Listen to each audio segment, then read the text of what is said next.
Ah, look at that dome. Oh wait, I gotta put the phone in or I gotta put. Yo, what's going Yo, on? Sure, we got some audio. I don't know if it's Is it too close? not showing it live. Let's see. Let's check on my thing here. If we are live, welcome to 424 Recording Live. This is Mike from 424 Recording. I'm joined by Jay the Wizard of Operation Audio, Hemisphere Studio. This is our weekly hang chill. Oh, it's working. The fucking Wizard of Oz. The Wizard of Oz. I got a haircut. Joined by the Wizard of Oz. Mike got a haircut. I got a haircut, and yeah, see, that's the picture I took. Yeah, no, I saw it. It was pasted to the top of my little phone screen. Nice. And so the audio seems good.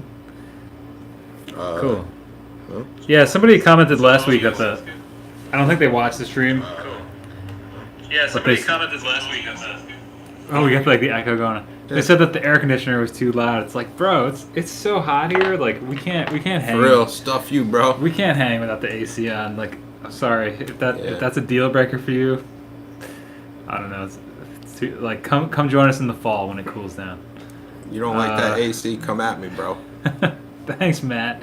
Digging the pompadour. Thanks, buddy. Matt's here. What's going on? Matt sent us a slew of questions we're going to get to in a moment here, which is really exciting. Oh, yeah, there's a bunch of new forum posts going on, too. If you guys check out the forum at 424recording.com/forum. It's been a little quiet lately, but it's coming back around, so it'll still be there. There's a lot of good info. And Did you bring in that bottle of solution I gave you yesterday, by the way? yeah, I have it in my closet. Did you want to show it? Doesn't matter. I just was making sure you didn't leave it in your car. Yeah, I have it in my my closet with all my... You could show it if you want. Yeah, we should grab it. Where is it? Check out my Ecto Cooler. So if you open the closet, there's like... This closet? Yeah. Look to your right. On the door, back of the door. Ah. Yeah, that's where I keep all my utility stuff. I got my Ecto Cooler. It's pretty sweet. But so Jay, you want to tell the story about this? So a customer of mine, an amp repair customer, is a fiber optics technician, and he brought me a bunch of stuff from his shop that he thought that I might enjoy having at my disposal. So one of the things he brought me was this. It's Rainbow Fiber Optic Cleaning Solution. The reason this is important to your stream is because with tape heads, we're always looking for the purest isopropyl alcohol we can find to clean the path. And this shit, I don't know if you can see it or not, but this shit right here, Here you go, Jay. 99.8% isopropyl alcohol, almost pure isopropyl alcohol. Fiber optic cleaning solution. If it was any pure, it'd melt the bottle. Probably so. That's my suspicion. So yeah, if anybody's looking for the purest shit you can get for cleaning tape heads, I would see if you can't get a hold of a bottle of this stuff. This is a 16-ounce bottle. Let's see if it's on Amazon real quick. Probably last you a good long time just dabbing cotton swabs in it. Yeah, And dude, they that's also- gonna outlast me. They're gonna be putting that into my coffin. They also, I don't know how many he gave me, so I didn't offer them, but they make these in cleaning wipes too.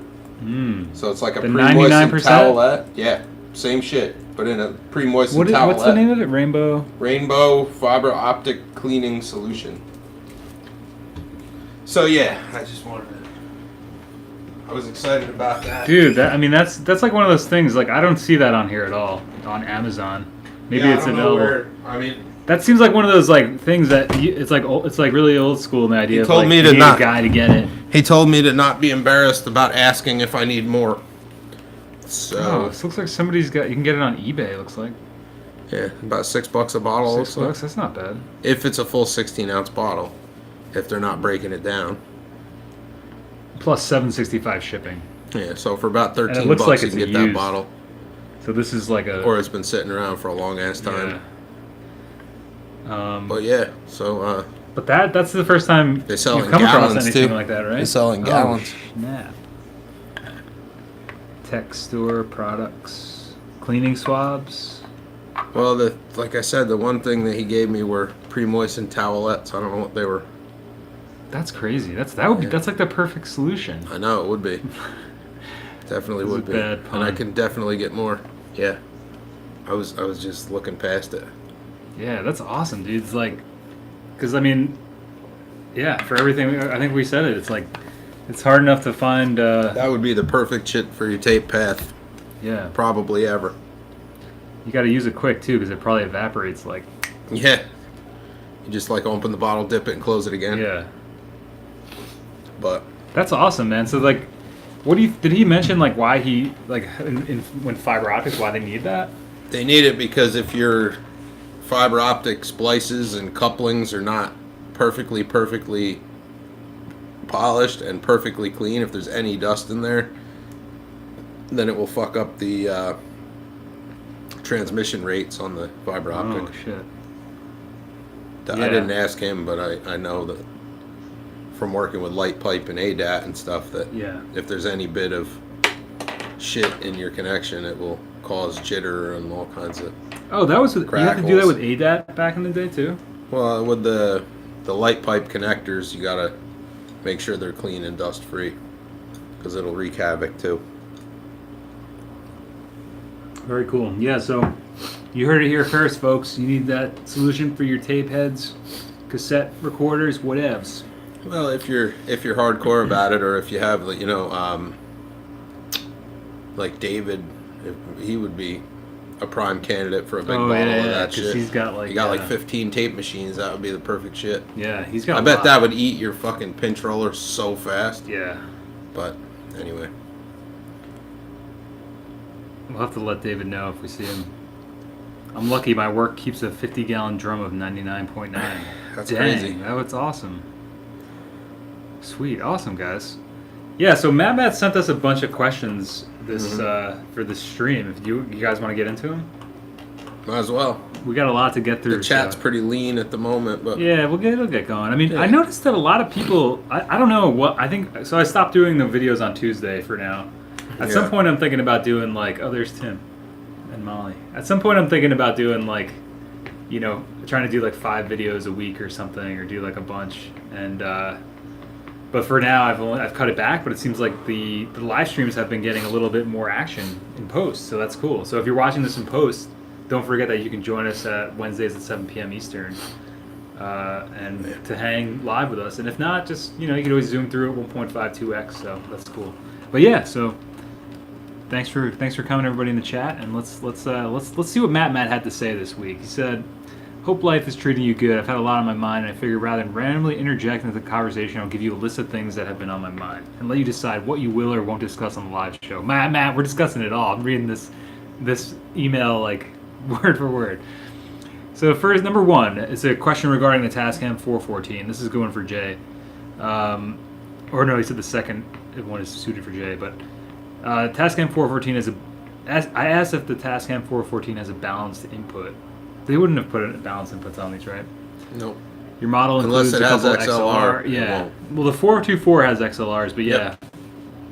What I meant to ask was that if it has balanced TRS input, and the answer is no. I discovered you can feel the 2 clicks when plugging into a balanced TRS input. As far as I'm aware, the 414 does not have a balanced TRS. There are actually 3 clicks in a TRS input, but I'll give you that. But there's definitely a difference between that and Yeah. yeah. So and then If you can feel at I could have least. sworn that there were 2 XLRs on the 414, but maybe your model doesn't have them, or it's an earlier model. Does mine, the one that you have of mine, yeah, have it it? does. I think that. Well, I think the Earlier early model may not. Yeah, same with the 424. Like the Yeah. earlier one just has a quarter Yeah. inch. All right, so the next question is better suited for Jay. Is it possible to wire a guitar or bass with a balanced TRS output? Not passively. What you need is a line driver circuit, something that will. So that would be like an active. Yeah, it could be a super low gain circuit so that it doesn't add anything. But you need some way to balance that signal. A balanced connection is a ground, a hot, and a cold. Cold is the anti-phase of hot, and you can't just generate that willy-nilly. Yeah, you'd need an active circuit that either servo balanced it, which is where it uses a second op amp in anti-parallel to create the cold, or you need an op amp driving a transformer to give you the the balanced out of the unbalanced. Drinking glow sticks? Yep.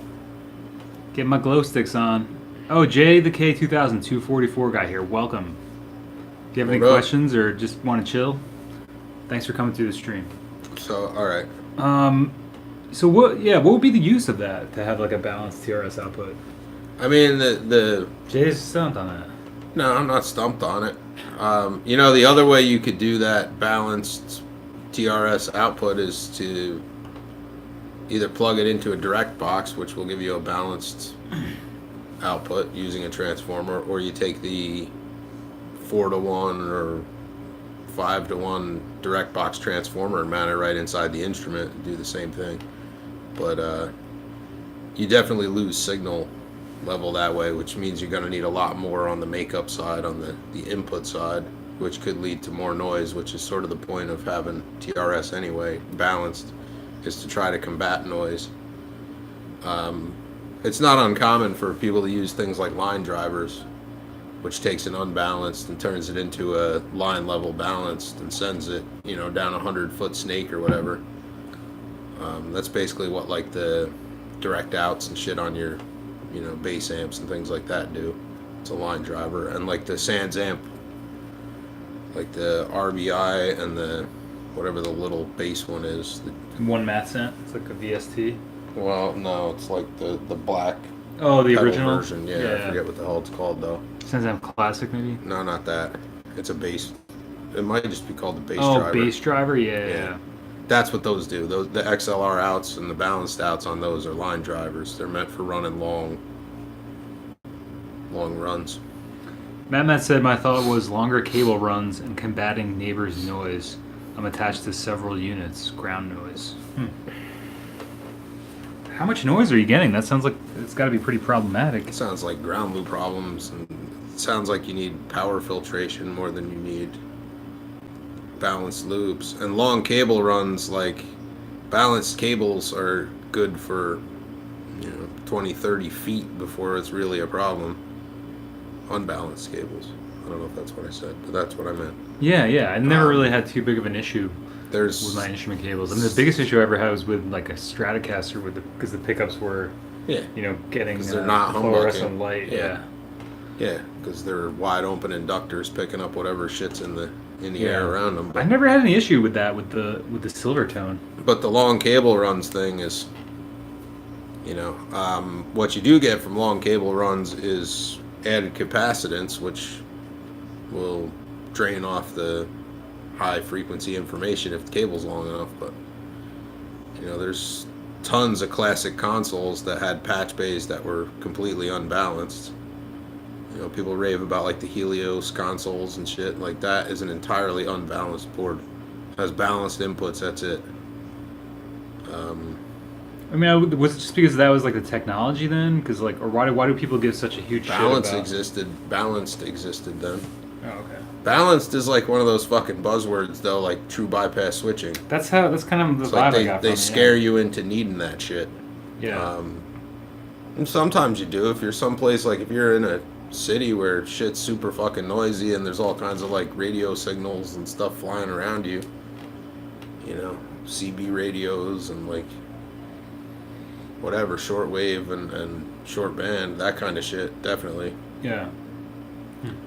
It's much easier to induce those frequencies through an unbalanced connection, even a short one if you're sitting in a whole field of them. But Matt said I'm over engineering. Left my ass. I love the electronics. Just interested in how it works. Enjoy playing with equipment. Yeah. Amy, hi Amy. I hope you're not. What is that called? Spamming us. Oh, I'm sure of that. Just let it roll though. Let's see what happens. We'll see what happens. Don't kibosh her yet. We'll see. Jeez. Got her. Never mind then. Good job. Hey Bobby. What's up, Bobby? He just So Matt, you know that like you seem to be chasing a lot of noise issues. If it was me, I would look into getting something like the Monster Power Conditioner and seeing if that doesn't. Oh yeah. You plug your whole rig into that shit. I'd be surprised if you have noise coming in on the power line ever again. Yeah. I use one myself, and I recommend those to everybody who's fighting any kind of gnarly noise loop shit because they isolate all of it. Yeah. So yeah. Cool. I guess Amy got scared away. Sorry, Amy. Thanks for spamming us. Hey, Dennis, what's up, buddy? Thanks, Bobby. Yeah, I just cut it up. It's because it's so hot here. I just took the buzzer right to it. Matt, there's I think it's I want to say it's the Monster Power. Shit, is it the 900? It's a single rack space one. It's got 2 outlets on the front, and it's got a bunch across the back. It's got 2 green LEDs and a blue LED that are all status and shit. And it doesn't regulate the power, but it cleans the power, and it's also surge protection. It's self-sacrificing, so if like your rig gets hit by lightning or whatever, that thing will fucking blow up before anything else down the chain has a chance to. Yeah. It's got a crowbar breaker in it that clamps it as a dead short and kills whatever the spike is. So I would look into that on the used market, as long as it's still working, as long as it didn't get hit. As long as that that protection circuit is still intact and hasn't been blown yet. I think you should be able to pick up one of those for around $100 or less. I don't know that they make them new anymore. I think it'll all be on the used market. They tried to push everybody towards like the 2 and 3 space ones, which they do regulate the voltage, but they're like $400, $500, $600. Oh my gosh. Yeah, it's crazy.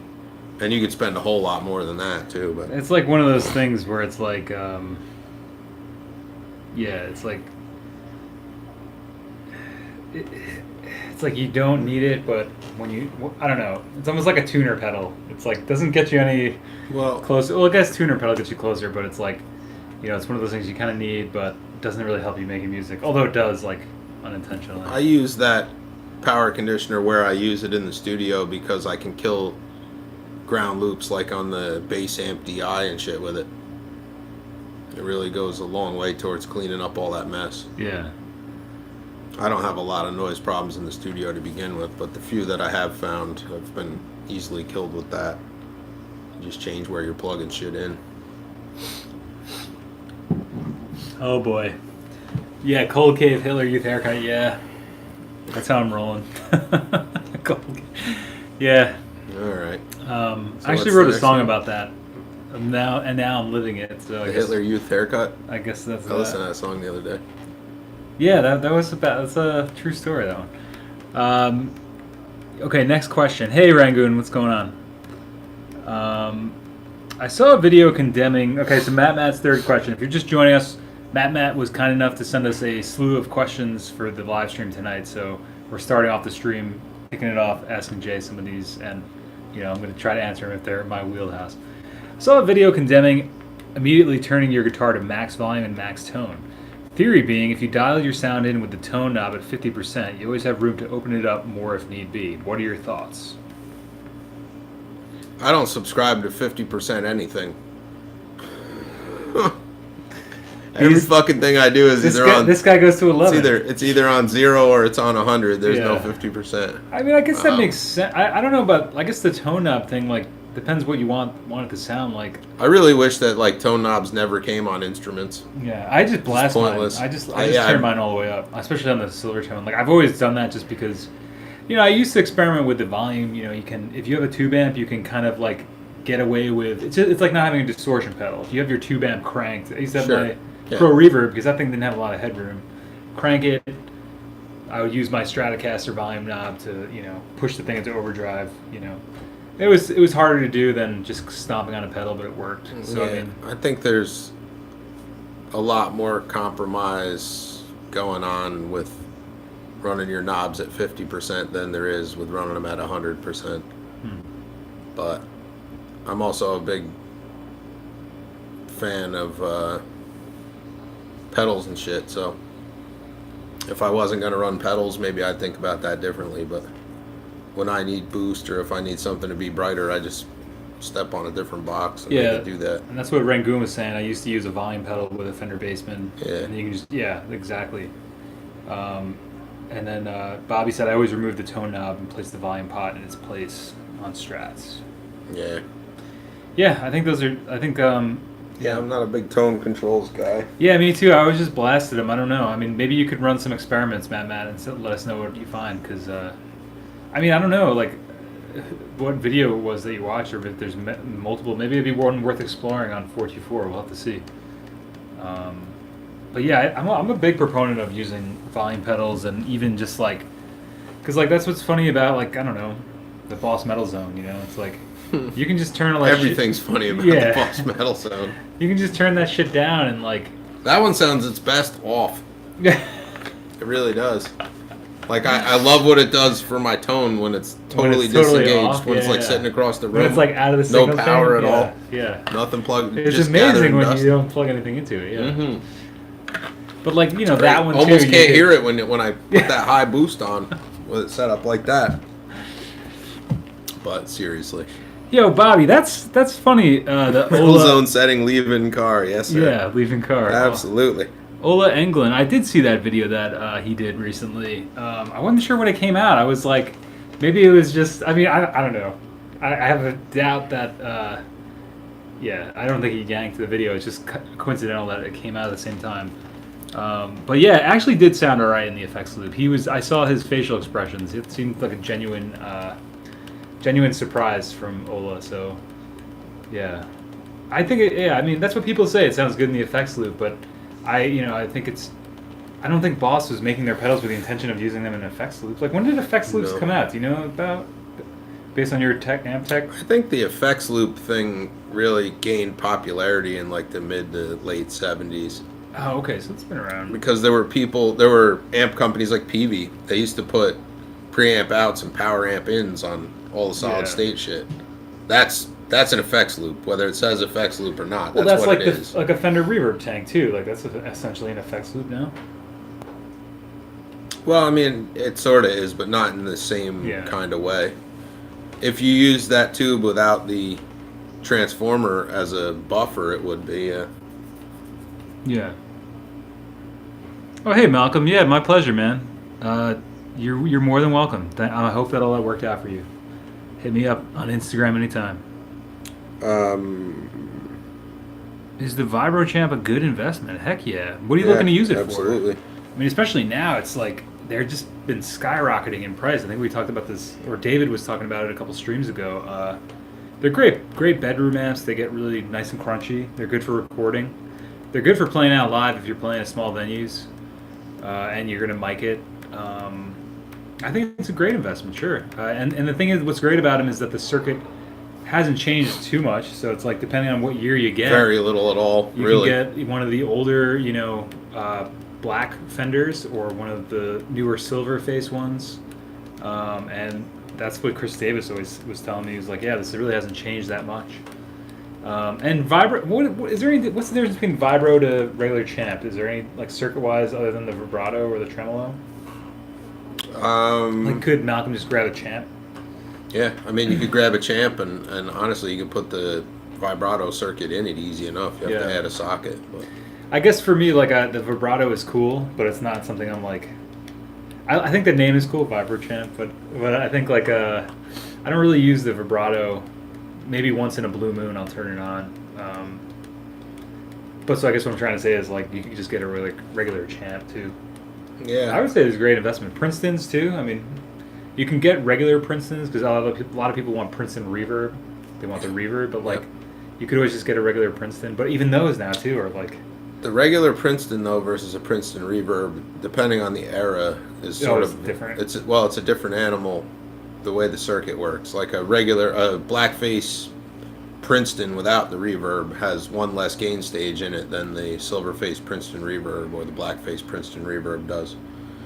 So sonically, there's a bit of a difference there, but either way, I mean, they're both great sounding amps. I guess it depends what you're looking to use it for, Malcolm. I would say if you can get one on the cheap, honestly, a great place to look for them, because I got one at one point and then I wound up selling it for more because I It was like I was talking to Jay yesterday. He was saying how he like built a second pedal board at one point.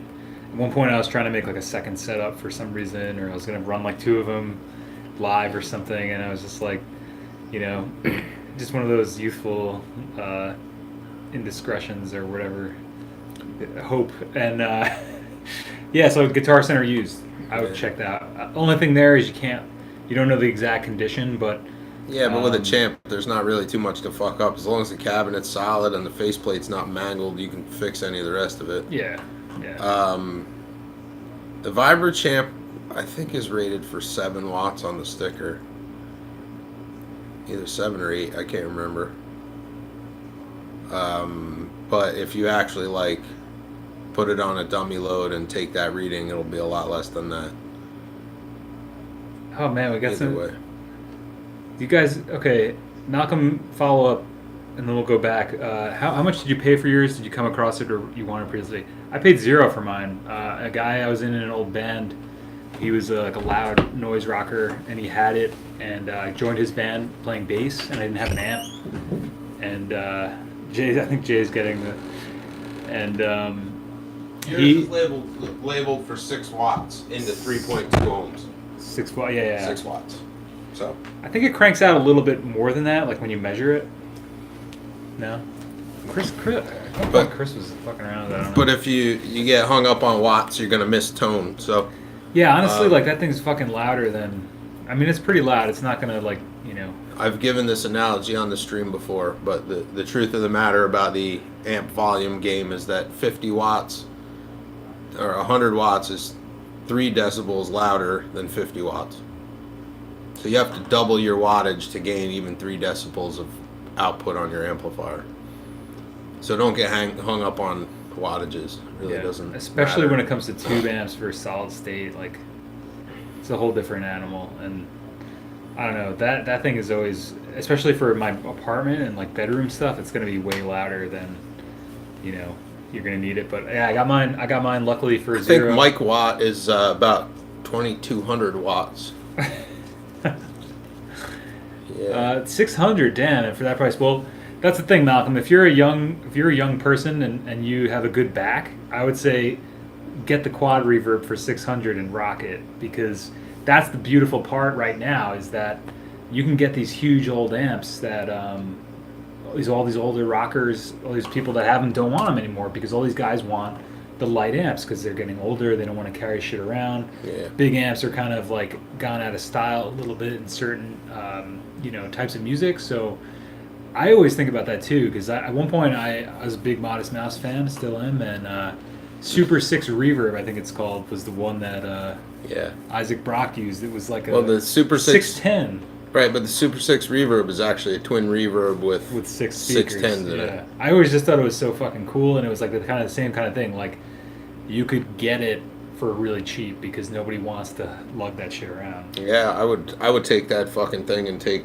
3 of the speakers out of it or 4 of the speakers out of it, and But I think that's a great point, Malcolm. If you can find a bigger amp for the same price, and actually, if you took at least 2, if not 4 of the speakers out of that, upgraded the speakers that are in it, and made it closed back, it would still vent, and your extra holes would act as ports, so your bass response and reflex would be better in the cabinet. Oh boy, man, we might have to get one of those. I had my eye on a quad and a Super 6 for a while when I was playing. You could do it with your Super Reverb too. Yeah, and then I landed on my Super Reverb. That's a great amp too, Malcolm. It's a transition year. I got it cheap because it was basically left out. What is it? Ridden hard and left out in the rain. The guy fucking ridden hard and put away wet. Yeah. And butchering it. And but that's a great idea, But the other thing is, I saw that Rangoon was asking about garage sales. I think I've told this story, but keep an eye on garage sales. I once came across a regular Princeton Silverface for $100. The deal didn't go through because the guy, I don't know if I was too eager or I didn't have the money on me. I went back to get money from a friend, and he wouldn't sell it to me. He said, no, well now the price is $200. So it was weird, but keep an eye out on garage sales and keep a pocket full of cash. And but hopefully your garage sale seller will take Venmo or similar. So I'm kind of lost here, Matt. Is what true with the bass amp as well. Vibrato's great if you're covering Audio Slave. No one covers that band.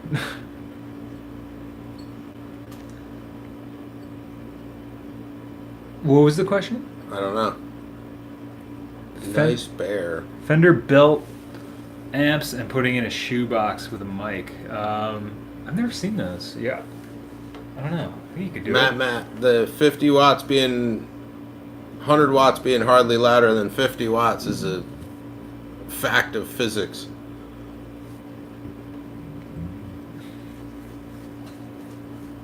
Oh, any solid state recommendations? Yeah, for solid state stuff, I would look at the Univox U65RN. You can usually get those for $100 or less, and they're loud as fuck. I gig those sometimes. I really like my. I gotta tell this story too. I have the PV Backstage Plus or something. I got it for $50 from my old boss. The reason I got it was to do Strokes-esque vocals because Julian Casablancas used similar amp like that on some of the Strokes stuff, and it sounds great. But so I think it's a cool little amp. I was playing it one time and at my practice space, and this guy who's sort of like a tone snob type kid heard me playing it from afar. He was like around the corner, and he was like, "Man, what amp are you playing? That sounds awesome!" Like, so we had a bunch of other like tube amps there, and I was like, "Dude, it's the PV Backstage Plus, bro. I just got this thing for $50." So sometimes just the way you know, just hearing stuff and not looking at it. That's the biggest thing though. People get so caught up in aesthetics and looking at big amps on stage and shit. Like, I don't know, man, if it sounds good to you, just rock it. Michelle Payne, that would be beard or sideburns in my case. How you call the hair in the face? Yeah, I'm not sure where that's going, but anyway. Yeah, the U65RNs are fucking super sweet. When I gig that thing, I usually put it behind our drummer, and I just turn it all the way the fuck up. Stay out of the tone control. You want it like 50 to 75% max. If you crank that thing up, it becomes a gain boost and does some weird shit. But can you is that what you're... Oh, that's alright if you don't speak English. That's fine. They're called no sideburns. Sideburns would be my case, and Mike's got, I'm not sure, sort of working on. I just trimmed it the same as this. So yeah, I don't know. Beard hair? I don't know. Scruff. So, can you still overdrive a solid state amp? Yeah, but it depends what it is. If it's a transistor-based one, they take the front-end abuse a whole lot better than the op-amp ones do. The op-amp ones tend to be like real kind of crunchy, clippy, whereas the transistor ones kind of get fuzzy, which is why I like the U65RN. When you drive the shit out of that, it takes pedals. Yeah. But when you run it like full tilt, basically all you do is push it from real fuzzy to like total square wave clip. If you watch the live videos of me playing that amp, like it's dirty as fuck. It's awesome though. Oh, is that little Univox one? Yeah, it's the one I recovered in red material when I was like 18. Yeah. Well, you guys played a show with those, right? You brought like smaller amps. Played several shows with that amp. 65 watts. There's a CTS 12-inch speaker in it. That's probably only good for about 50 watts. I beat the fuck right out of that. That thing said was loud though for the size of it, right? It was very loud for the size of it. Most of the small combos, especially the older ones, are going to be transistor outputs, and it depends like what era it's from and what manufacturer as far as what the inputs are going to be. The U65RN is transistors all the way through, and at least as far as I remember, I don't remember there being any op amps in there. It has a little tiny built-in reverb tank that's kind of cheesy and fun, but it feeds back real easy. Solid state Roland Jazz Chorus. I've never used one of those. I've always heard good things. Like I think that's the amp like the Smiths used. The Jazz Chorus, yeah. Yeah, and that's always one that seems to come up. And yeah, so I'd love to check one out. But it sounds like you guys have more experience with it. Bobby said it's only good for cleans. You ever shit your pants on stage? Absolutely not. I see Jeremy's here. What's up, buddy? Who said that? Rangoon. Oh no, dude. Sorry. Definitely not. No, I guess if you were like really sick, maybe if you were like had like food poisoning or something. But Malcolm, the pros of using vintage gear, even though your message was retracted, the pros of using vintage gear when it comes to guitar amplifiers and things. Easier to fix. It's much easier to work on at the component level. The modern stuff has surface mount devices and small device technology in it that you can't service without very specialized equipment. And the modern shit also has Class D amplification, which is all sorts of digital shit and a switching power supply that, if it burns out, you might as well just fucking throw it away and get something else. So yeah, I mean the vintage transistor stuff. Yeah, because you were saying some of that stuff that comes in the shop or like that you've seen, you're like, I would never work on this. There's stuff that comes in that I'm like, there's nothing I can do. It'll come into a music store for repair, and I look at it, and it's like, well, if it's not a bad pot or like the jacks aren't Input fucked jack, up, yeah. like you might as well just like either send it back to the manufacturer and they'll replace all the boards in it, which is what they do because they don't even fix that component level, or you throw it away and you get a new one. That's it. Sell it to some other sucker for parts for a fraction of what you paid for it, and they'll take the knobs off of it and shit, and it'll sit in their closet. But yeah, I mean that's. Did you get my number? I'm not sure what that's in reference to, Jeremy. GX80. I feel like it's GX80 is a crate, right? Between fixing a PC and an Apple product, the latter breaks, you're almost fucked unless you want a YouTube tutorial it. Yeah, I think that analogy is pretty good. I mean, Apple stuff's gotten a little bit better. I've replaced some of the batteries and shit, but yeah, I don't know. I think vintage gear, too, another pro of using it is sometimes you can get it for cheap, although now with Reverb.com and obviously the proliferation of eBay and Craigslist and things, it's like everybody kind of knows what's worth what. But I mean, there's countless stories, and we were talking about this one stream a couple streams ago about Sonic Youth and Nirvana and all these bands using these old guitars like Jaguars, Fender, Jazzmaster, shit like that, because they were cheap to get back those days because nobody fucking wanted it. But so I guess today, to translate that to today, maybe there's something else that's been yet to be undiscovered. I'll tell you what you can get for not a ton of money that sounds really good that's solid state is the Randall RG series. I had an RG 300 that I used to loan out. It finally blew up, so I built a tweed basement in the head shell instead. But that amp sounded exactly like a twin reverb. The reverb in it, the vibrato tremolo thing that it had, the clean sound sounded just like a fucking twin, and that was all FET transistors. Took pedals very, very well, and I think I paid $75 for that head. So, and it was 300 watts at 4 ohms supposedly. So I would look into those, like the RG 100 and up through the 300. Interesting, yeah. That's a good sounding amp. It's big though, but yeah, I hear the same thing Bobby said. I hear good things about Crate, just can't get over the prejudice towards Crate.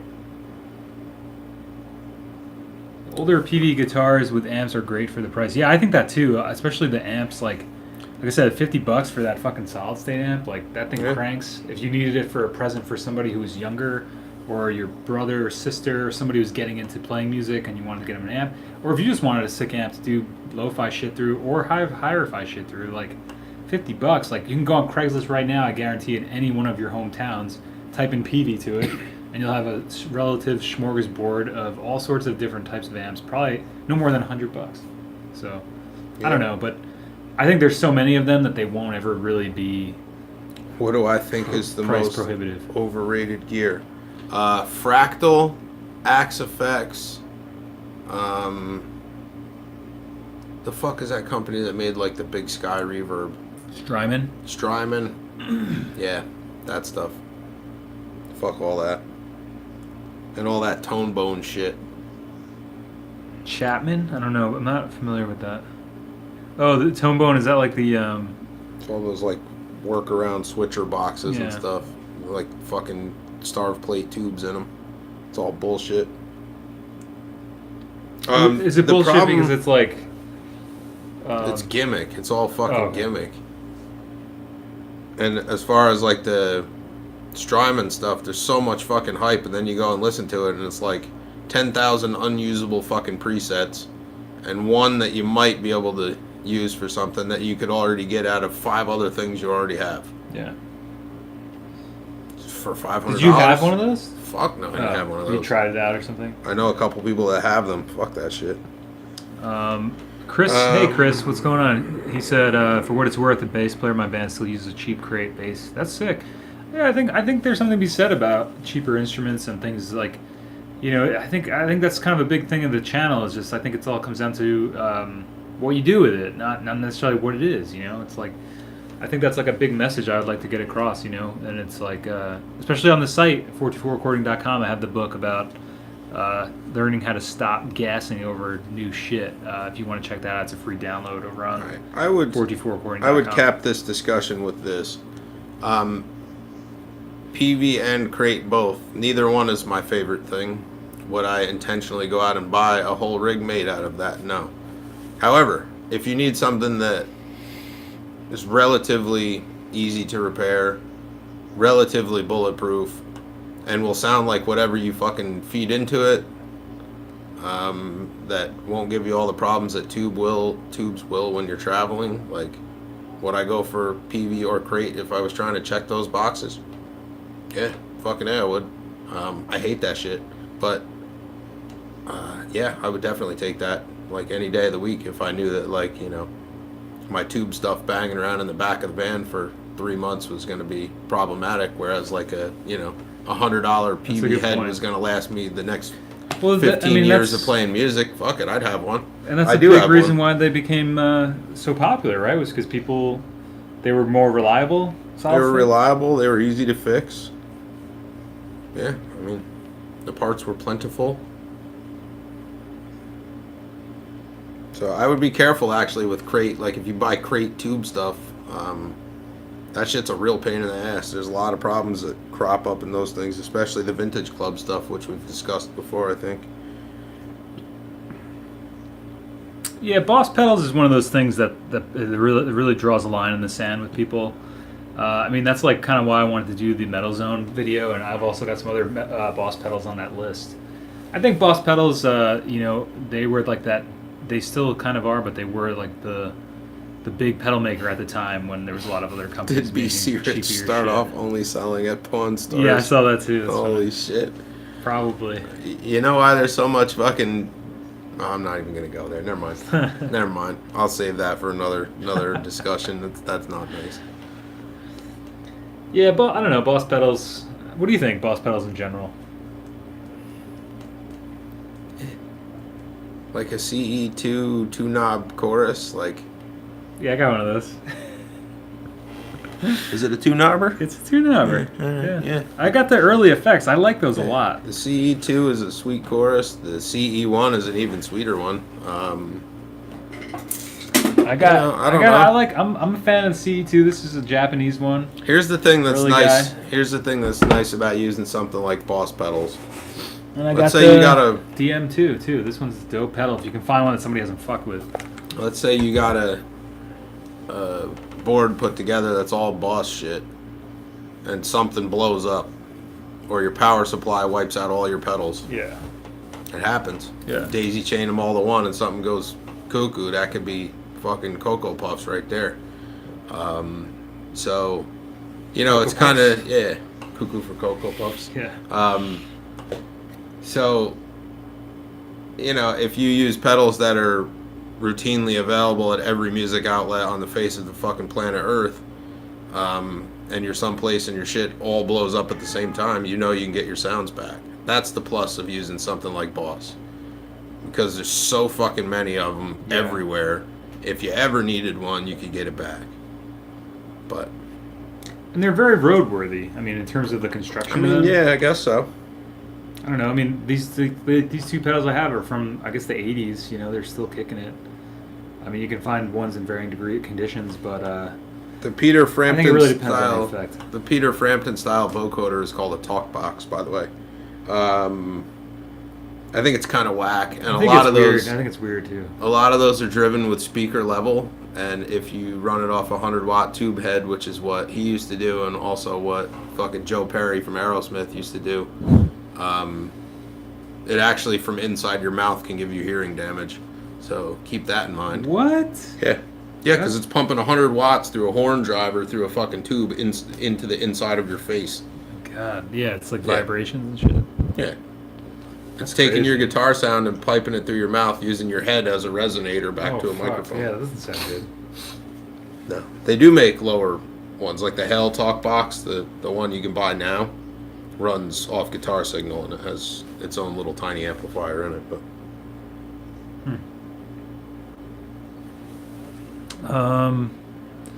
Let's see what Matt we got off Matt's so Matt sent a bunch of questions into the show this week and we're going through them for him.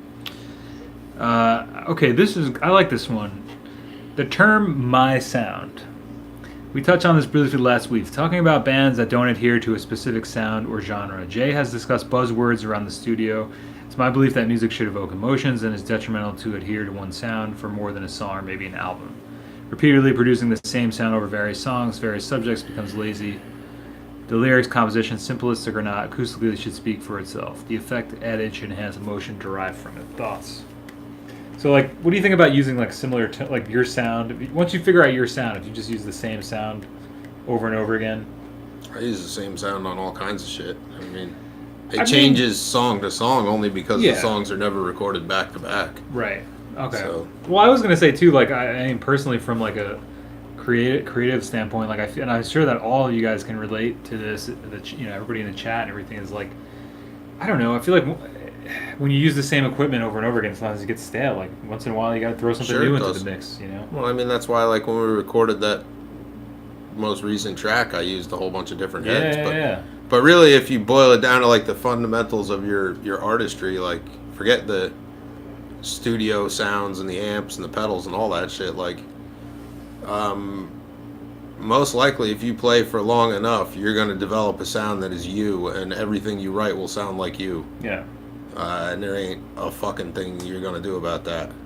You're going to go out and learn new things to try to get away from that, and your sound will just envelop those new things you learned, and that'll become another tool in the arsenal of what you already sound like. So I think if it suits what you're doing, then more power to you. I think that's the great point too. Is like it's almost like you can't escape from your sound after a while. It just becomes what you do. I feel like exactly. Like I feel like anything if you guys wrote, it would have that surmiser element to it. Anything I put down has like a certain element to it. Cafes was saying like the leads I was doing on some of this stuff were they're like instantly recognizable, which I think is an amazing compliment because I think developing your own fingerprint as a musician is really hard and takes a while. So I think there's good and bad to it, but I think you gotta always be trying out new stuff and adding new instruments, or trying out new ways of writing songs. Maybe starting with drums, starting with bass, starting with a vocal, starting with a keyboard. I don't know, like just trying out different methods. I think is important too. But I don't know. Yeah, that's interesting. It's almost like you can't escape it. I mean, it's uniquely you, no matter what it is you're playing. Even if you're recording cover songs, you're never playing it exactly like that guy played it or that person played it. Yeah. Rock Tech Pedals, what up? Yeah. Do you guys have any favorite bands' drum sounds? Pixies, Nirvana. I don't have a favorite band's drum sound. I tend to idolize or chase the drum sounds of specific engineers and producers myself. I got 2 records that I fucking love the drum sounds on. Interpol, Here Come the Bright Lights, or I think that is that it? And not the latest Queens of the Stone Age record, but the one before that. I mean, the Queens of the Stone Age record, Queens of the Stone Age, like I never gave them a lot of play for a while, and then I forget why I started getting more into them, but the drum sounds on those on those records are fucking great. I don't know how much of that stuff you've listened to, but it's like I think those are some of my favorite drum sounds between Interpol and Queens of the Stone Age. Like those are 2 drum records. When I listen to that, like I could just listen to the fucking drums. But you know that like that first Queens of the Stone Age record, the one Dave Grohl played on. Yeah. You know those are electronic drums with overdubbed cymbals. I don't. You know, that's interesting. That's a thing. I'm gonna look up the exact album I'm talking about because I don't know. I can't speak for all of them, but like Clockwork, that album, the drums on that are fucking sick. I don't know. I think the ones on Villains too are pretty good. The newest album, but yeah, Interpol, Here Come the Bright Lights. I fucking love that drummer and I love the drum sound. Yeah, Albini is sort of like what I've always wanted to be, but you know, I think you got to add your own flavor to it too. Like the Albini method is really not that difficult if you watch how he does it. It's more about the placement of the drums in the room and the size of the room, and you know, a couple of real key placements that he always uses that sort of gives you that Albini sound or whatever. But Albini's whole thing is he tries to make the band sound like the fucking band. So, you know, if you put a band in a room and you put Steve Albini at the helm, he's going to make it sound like the band in that room. Yeah. Shellac comes to mind too. Drums on their records are fucking awesome. Yeah. I mean, perfect. I mean, obviously it's Albini, but well, Albini's not the engineer on all the Shellac stuff, though. so yeah, some of it's Like at Action Park was recorded in some studio in France too, I believe. I guess I I'm think specifically is it referring Action to Park? 1000 Hertz, the record 1000 Hertz, which I don't know where it was recorded. I don't know. But definitely Shellac record drums are fucking sick. Led Zeppelin drums, yeah. Yeah, but Albini doesn't always work with the best musicians. Albini works with anybody, so... Oh, David's here. Hey, what were we saying before? Not to cut you off, but something we were saying would be good for David. Oh, the The cleaner. rainbow cleaning solution. Yeah. So, David, we found this Put it solution. You want me to get it? Yeah. We'll give a quick recap. I'll hand it to you. I'm going to step out just a second. All right. So, Jay has this guy that came through the shop looking to My fix amp repair client. amp repair client, and he works with, I guess, Verizon or something. And this is like fiber optic cleaning solution. And basically, what we were talking about is chemical contents is 99.8% isopropyl. So we were saying this would be perfect for you because you have so many tape machines, because you're going to need a lot of this to clean them up. So, and any of the other guys, people out there that are looking for a solution to clean your heads, this stuff's great. Rainbow. Well, I haven't used it yet, but based on the alcohol content, I'm saying it's great. And I think if I just left the bottle open, it'd probably evaporate. But yeah, so David, that one's for you. We were thinking of you before, and we said, hey, this would be perfect for David. But yeah, so Rainbow fiber optic cleaning solution. That's the shit they use for the fiber optic networks and stuff. But might be good. Might be good for you. So many tape machines, yeah. Lars playing trash can drums into a PV amp. Awesome, David, yeah. We were thinking of you for that. Jay's back. Yeah, I had to pee. Okay. Cool. Should we go on to Matt's next question? We've been answering some questions from Matt. Okay, here's one. I was mulling over the perfect practice pedal board, and I realized my pedal board is way overkill. I'm thinking we should be practicing with nothing more than an acoustic guitar, or if you're going electric, with only a gain pedal and a reverb pedal. Delay effects are fun, but offer nothing as far as technical skills. Compressors hide your flaws and don't help to tighten up your ability. I can't think of another pedal that enhances your skill. It's hard to practice lead without gain, and I think you said reverb keeps you from sounding dry the whole time. Thoughts? I mean, that's what I keep coming back to. I think it really depends on your style, because like Jay does a lot of different stuff. I don't. He's got a lot of noise subscribe to machines that same thing. I mean, because we were running through some the other night through the Digitakt, because I wanted to see if some of them would sound good. Some of Jay's noisemakers, polychorus, that kind of thing. That was cool. I think it depends on your style, man. I think that's really stylistically determined. I think it depends on why you're using effects. If you're using them to mask the fact that you suck, which I do sometimes. I do too.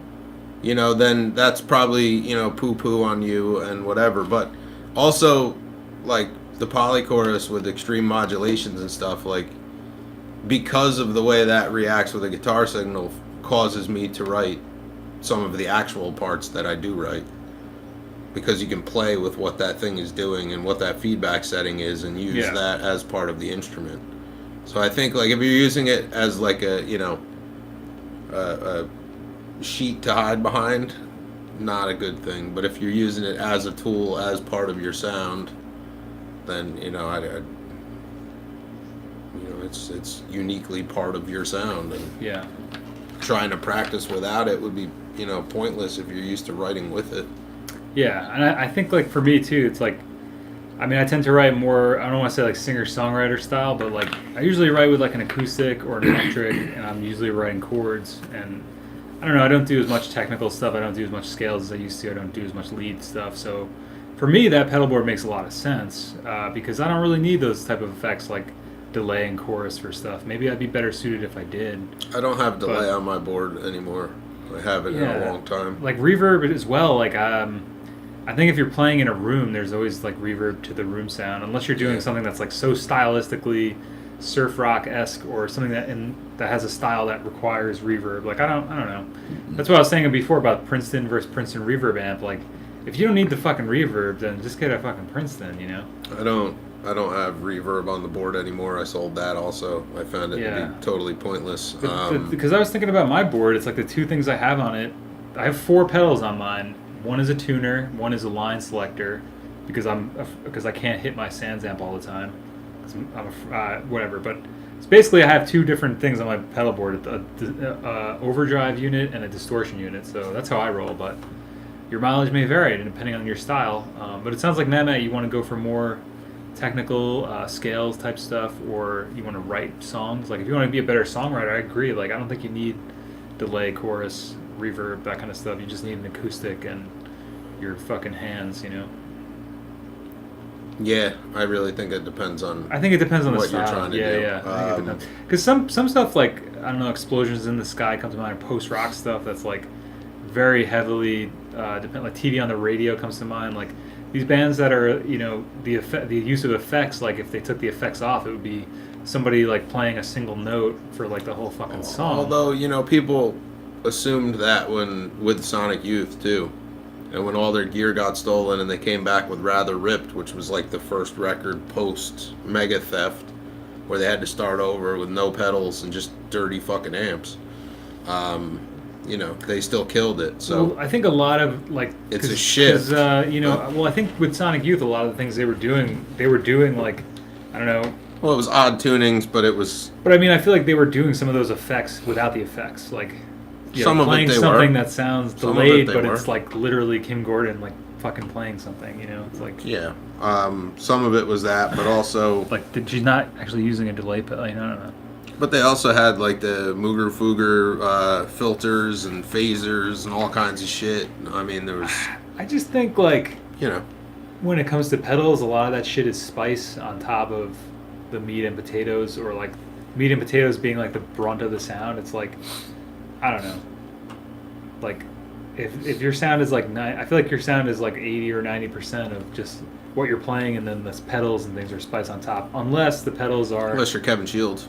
Right. Unless you're a band that is like relying on the pedals to make your sound, which I think is fucking cool. Personally, I've never been able to do that. I wish I was able to do stuff like that, but it just doesn't work with who I am. It's like you got to know who you are as a musician, like what you want to make and what works for you. Like. Having a pedal board with all these effects on it and Strymon, Big Sky, and all this shit, like, if that's what gets you going, like, more power to you. That shit just doesn't resonate or work for me with the kind of shit I'm doing. I wish it did, because I love fucking My Bloody Valentine. I love some of the stuff TV on the Radio does.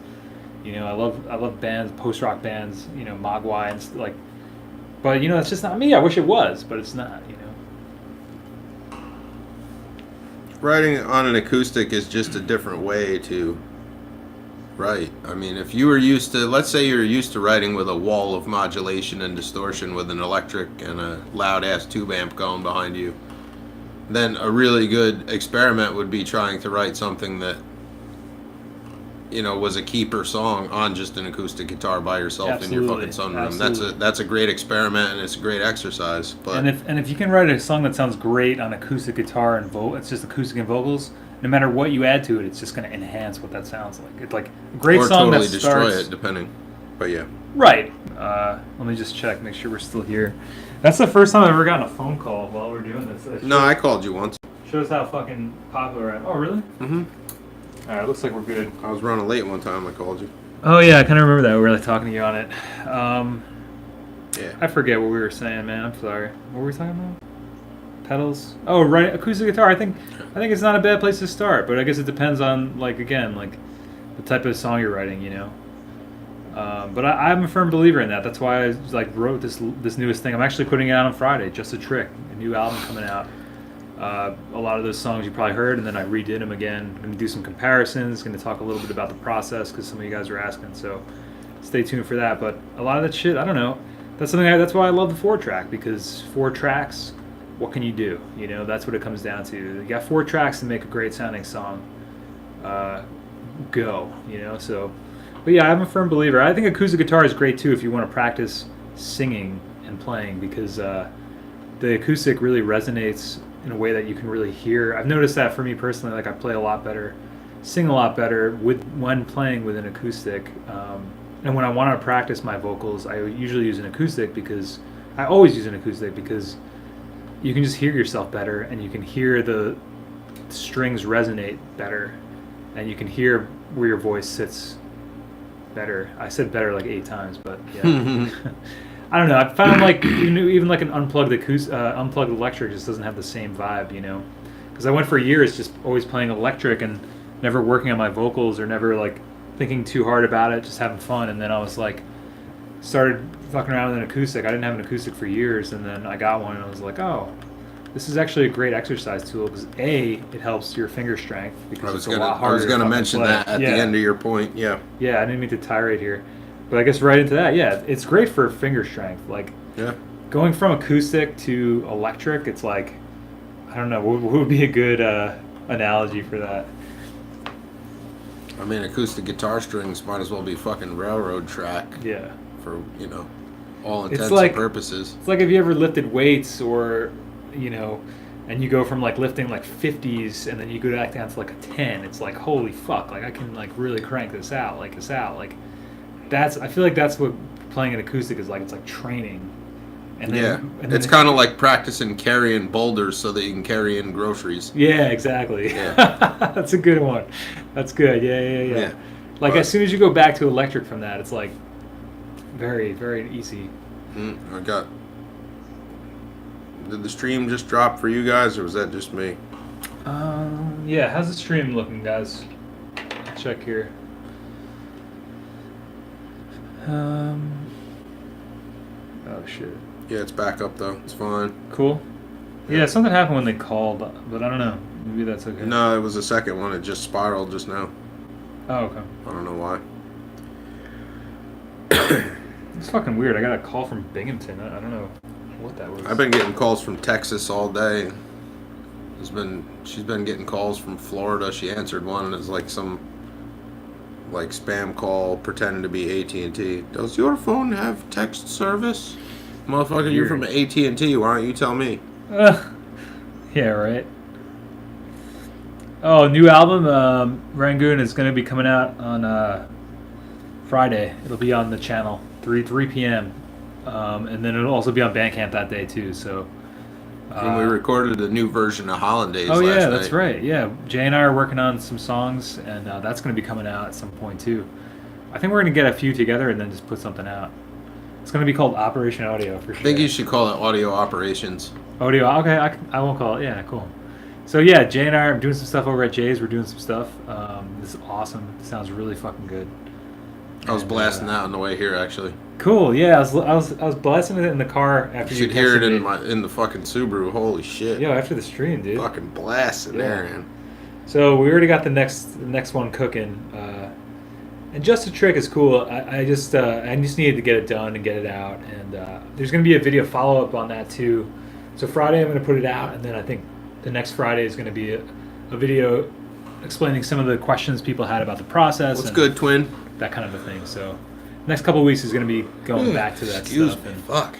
At some point, I wanted to mention Fall Song Challenge. Last year, some of you guys are new to the channel. Some of you peeps are new around here. I did this thing called Fall Song Challenge. It was my first year on doing the channel. And we're coming around to the second annual Fall Challenge. Thanks, Twin. Hey, Twin, what's up, man? Sorry, I'm like talking You're like way up in the chat. Yeah, I'm like not paying attention. What's up, buddy?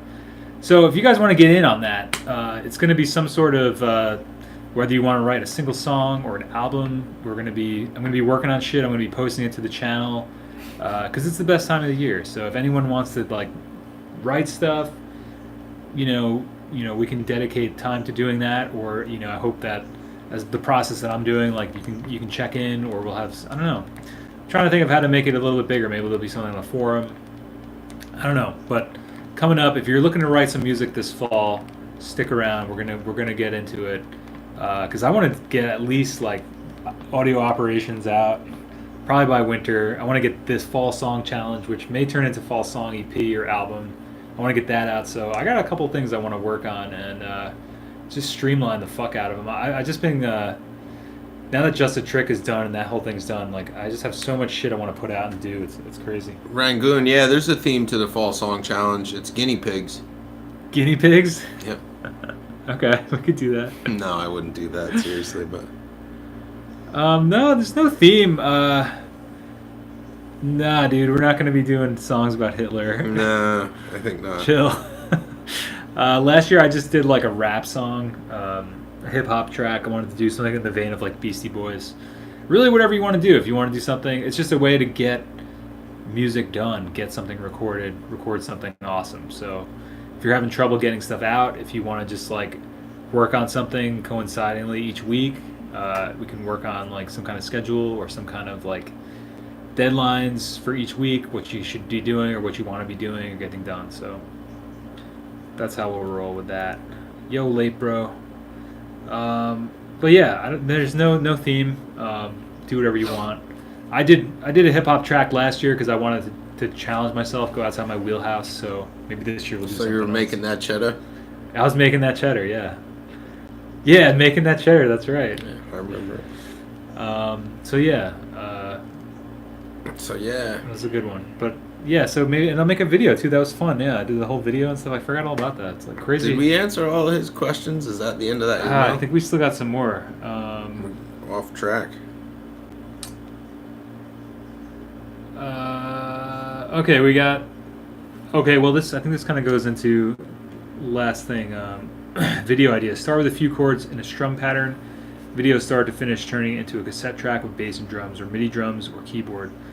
No emphasis on perfection, all emphasis on technique and overcoming simple recording obstacles. The most fun I had was knocking out my first track I sent you before in minutes. That's awesome. The Mighty A. The Mighty I, what up? Oh, Steve, what's up, buddy? Yeah. Man, it must be late. Bobby, I've been tracking that writer's block shit too. I can feel you. Yeah, that's little pieces of things, and I can't get anywhere with it. Yeah, that's exactly like why I wanted to do the Fall Song Challenge. Was sort of like no matter what stage you're at, if you're having writer's block, if you're want to crank something out, if you just haven't done anything in a while, like that was kind of why I did it. And I also wanted to challenge myself. So maybe think about something you could do that you've wanted to do that you haven't done. Like maybe I'll write a fucking metal song with the metal pedal, the metal zone. And just, well, that could be my... Yeah, I like that idea. Maybe I'll You're write in that Digitakt thing. Jesus Christ. Yeah, dude. Digitakt. Fucking blast beats. Yeah. Oh, hell yeah. This is going to be great. Okay, so that's what I'm going to do then. I'm going to make a fucking metal song or metal album or metal EP. I've been working on this song that sounds like Dinosaur Jr. for like the last 2 months. Yeah. And like, I can't get it to stick with the band, and I constantly play it by myself. I have no fucking idea what to do with it, so maybe I should work on that. I know how it goes. I have the parts, but I have no lyrics for it. Dude, that's perfect. It can be at any stage of completion. If you have something that you've been working on, if you have a bunch of parts. Oh, if I was gonna put it out, it would have lyrics, but I just don't have any. Oh well, I mean, like we could work on it in tandem. I don't really know what it'll be like. I don't know. We could do live stream about it or talk about it on the live stream, people's progress. I don't know. I'm bad at organizing shit like this, but I'm definitely good at like coming each week on Mondays and with like a new video, So that could be something. I'll leave it alone. I know. I realized when I said that it was kind of ridiculous, but I'm waiting for the first one. I was trying to go past it. I was trying to move past it. I'm waiting. Who's gonna pick it up? Anyway, Yeah, so it's all about overcoming writer's block, that kind of thing. I hope we're still live, because otherwise that would make sense why nobody picked up on it. Yeah, so... Yeah, so that's the idea. But it's actually sidestepped the dick joke for...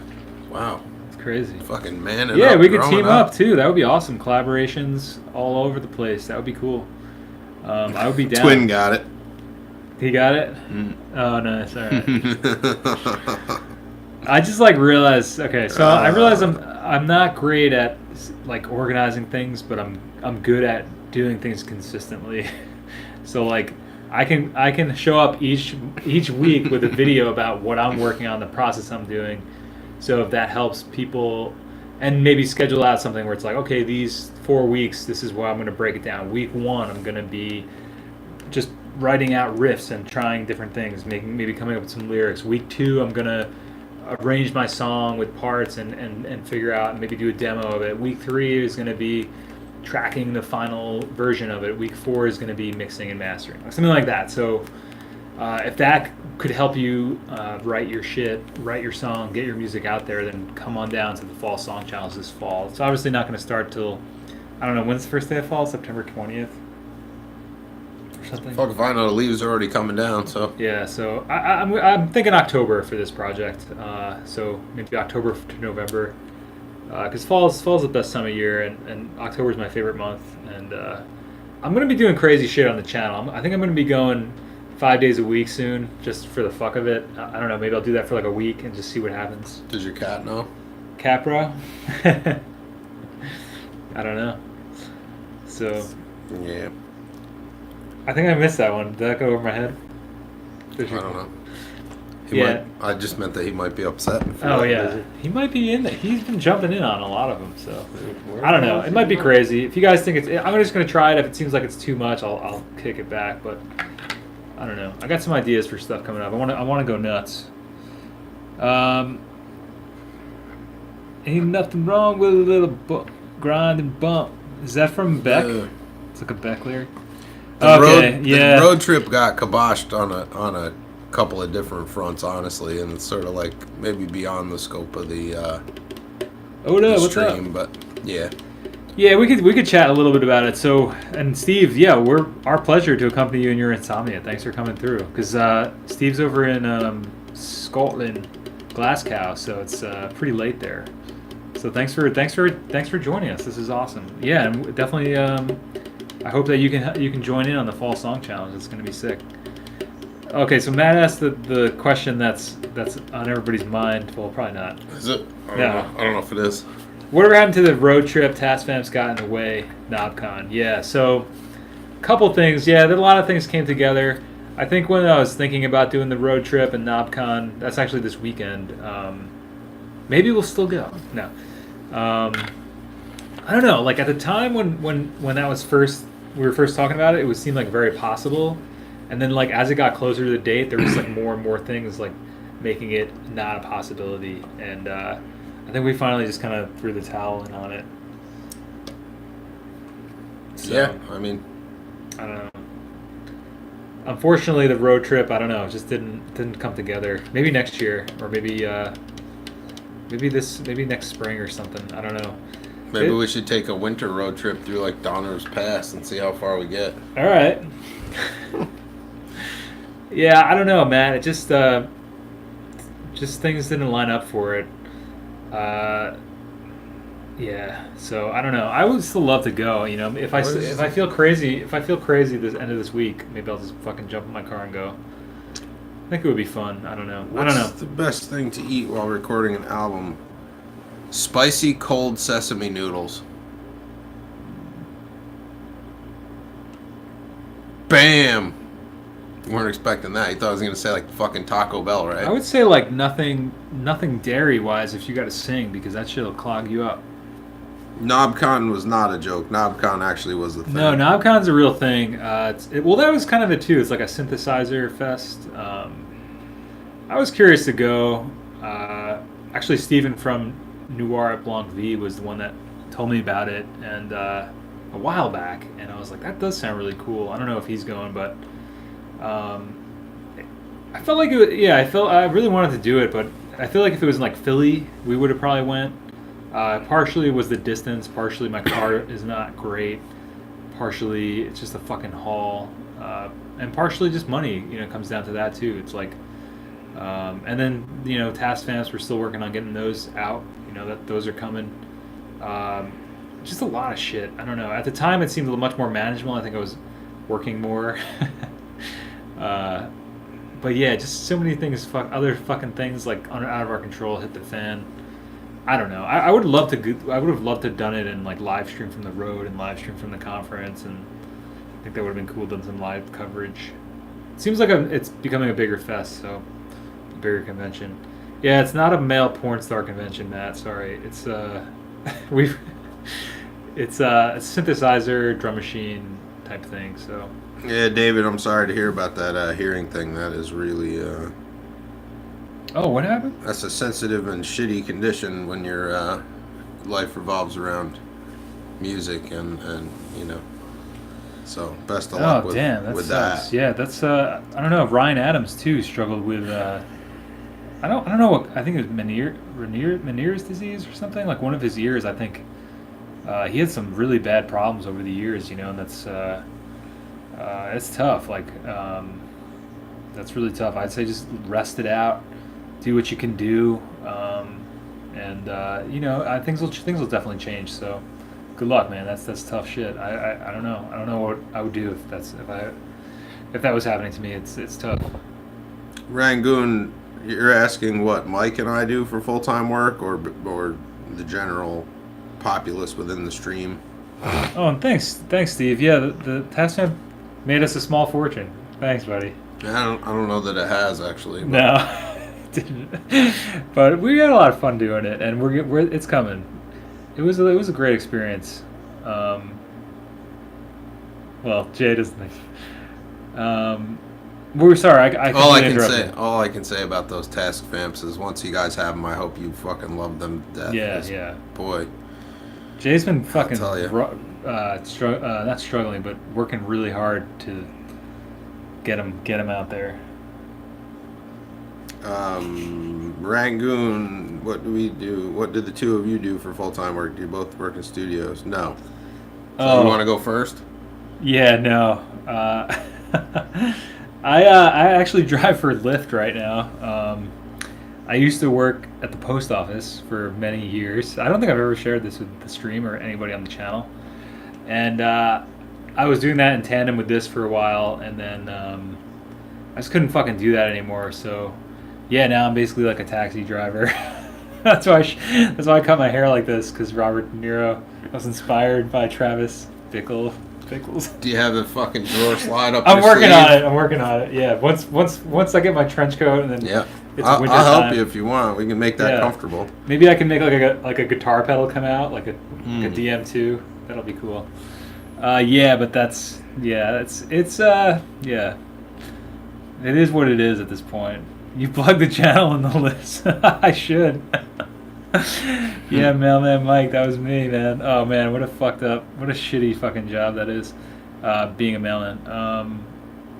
Yeah, Lyft's doing the thing for me right now. I've been looking into doing some coding. I've done some coding in the past, but it's just it all just comes down to money. It's a lot to get a degree, and I'm getting older, and I just kind of feel like I'm just kind of like fuck it, man. Like I just want to do my thing. Like if I can do my music and do my shit, like I'm happy.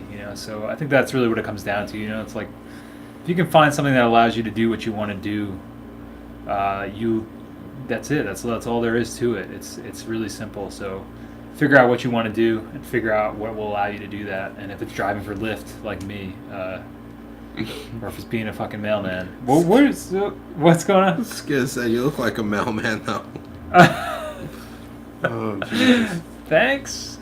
But yeah, so Jay, what about you, man? Jay's got the studio, which I don't know if it really. I don't know that I really have a full-time thing. I have a lot of part-time things. Yeah. I actually was thinking about a funny analogy with it today. It's like I have a million irons in the fire, but still not a pot to piss in. Yeah, it's just a combination of two stupid sayings. But yeah, I don't know. I mean, for years I worked construction and did a little bit of landscaping, and when that gig ended, I did not seek further employment after 16 years of doing that job. Yeah. So I still cut grass a day or so a week, and I do a shit ton of repairs. I record as many things as I can find to record. I build shit like task amps and guitar amps and Yeah. Amalgamation of many smaller all kinds of shit. I revenue mean, streams. pretty much like if there's something that needs to be done, there's a good chance that I'm capable of doing it. So that's sort of what I do. I spend my entire life trying to be productive and helpful and make money all in the same go. Yeah. So that is more than a full-time job. For sure. Yep. So yeah, I hope that kind of nutshells Yeah, it. yeah. It's yeah. But I would like to I wouldn't mind being a Lyft driver myself. Do it honestly. up, man. Yeah, I gotta have a better. It's I have fucking to have a around here, car, man. I'm like I see the same people all the time. They fucking love me. Yeah, well, I 'Cause told you they're like, that would happen. thank you so much Yeah. for doing this. Like nobody else does it. So far, so good. So it's been great. I wish I had done it. I had started doing it sooner, to be honest. Be my own boss. Like that's really what my goal is. Especially with things on the channel too. Yeah. I also channel being a revenue stream is not a huge one, but I also work at a speaker recone shop. That is yeah. that is the only technically on the books job that I have, and that's pretty much as I want to work there. Yeah. So that's the only one that the tax man knows about. I think it's except for the fact that I just well, said not now. that Now live. he knows. Now he knows about all of them, but fuck him anyway. Better declare those pennies on your eyes, Jay. Yeah. Yeah, I don't know. I after working for the bureaucratic organization that I did for as many years as I did, and seeing that was a fucking dead end, I'm ready to just work for myself. So that's kind of where I've been trying to pool my resources, and also just been trying to do my creative projects. That's a really important part of my life. That fulfills me mentally and feeds my soul as a person. Like later Rangoon. So it's important. You gotta figure out a way to do the things that you want to do. Like right now, I want to create awesome shit. Like that's my thing. That's how I've always been since I was younger, and that's always been the thing that takes the front seat for better or worse. And that's something I'm trying to figure out now. Something I think I've voiced in some of the vlogs and things. And it's you gotta try to figure out what's important to you and what you want, and how you can make that happen. And that's the thing. I'd like to start my own business someday, whether it's recording, being in a band, stuff with the channel.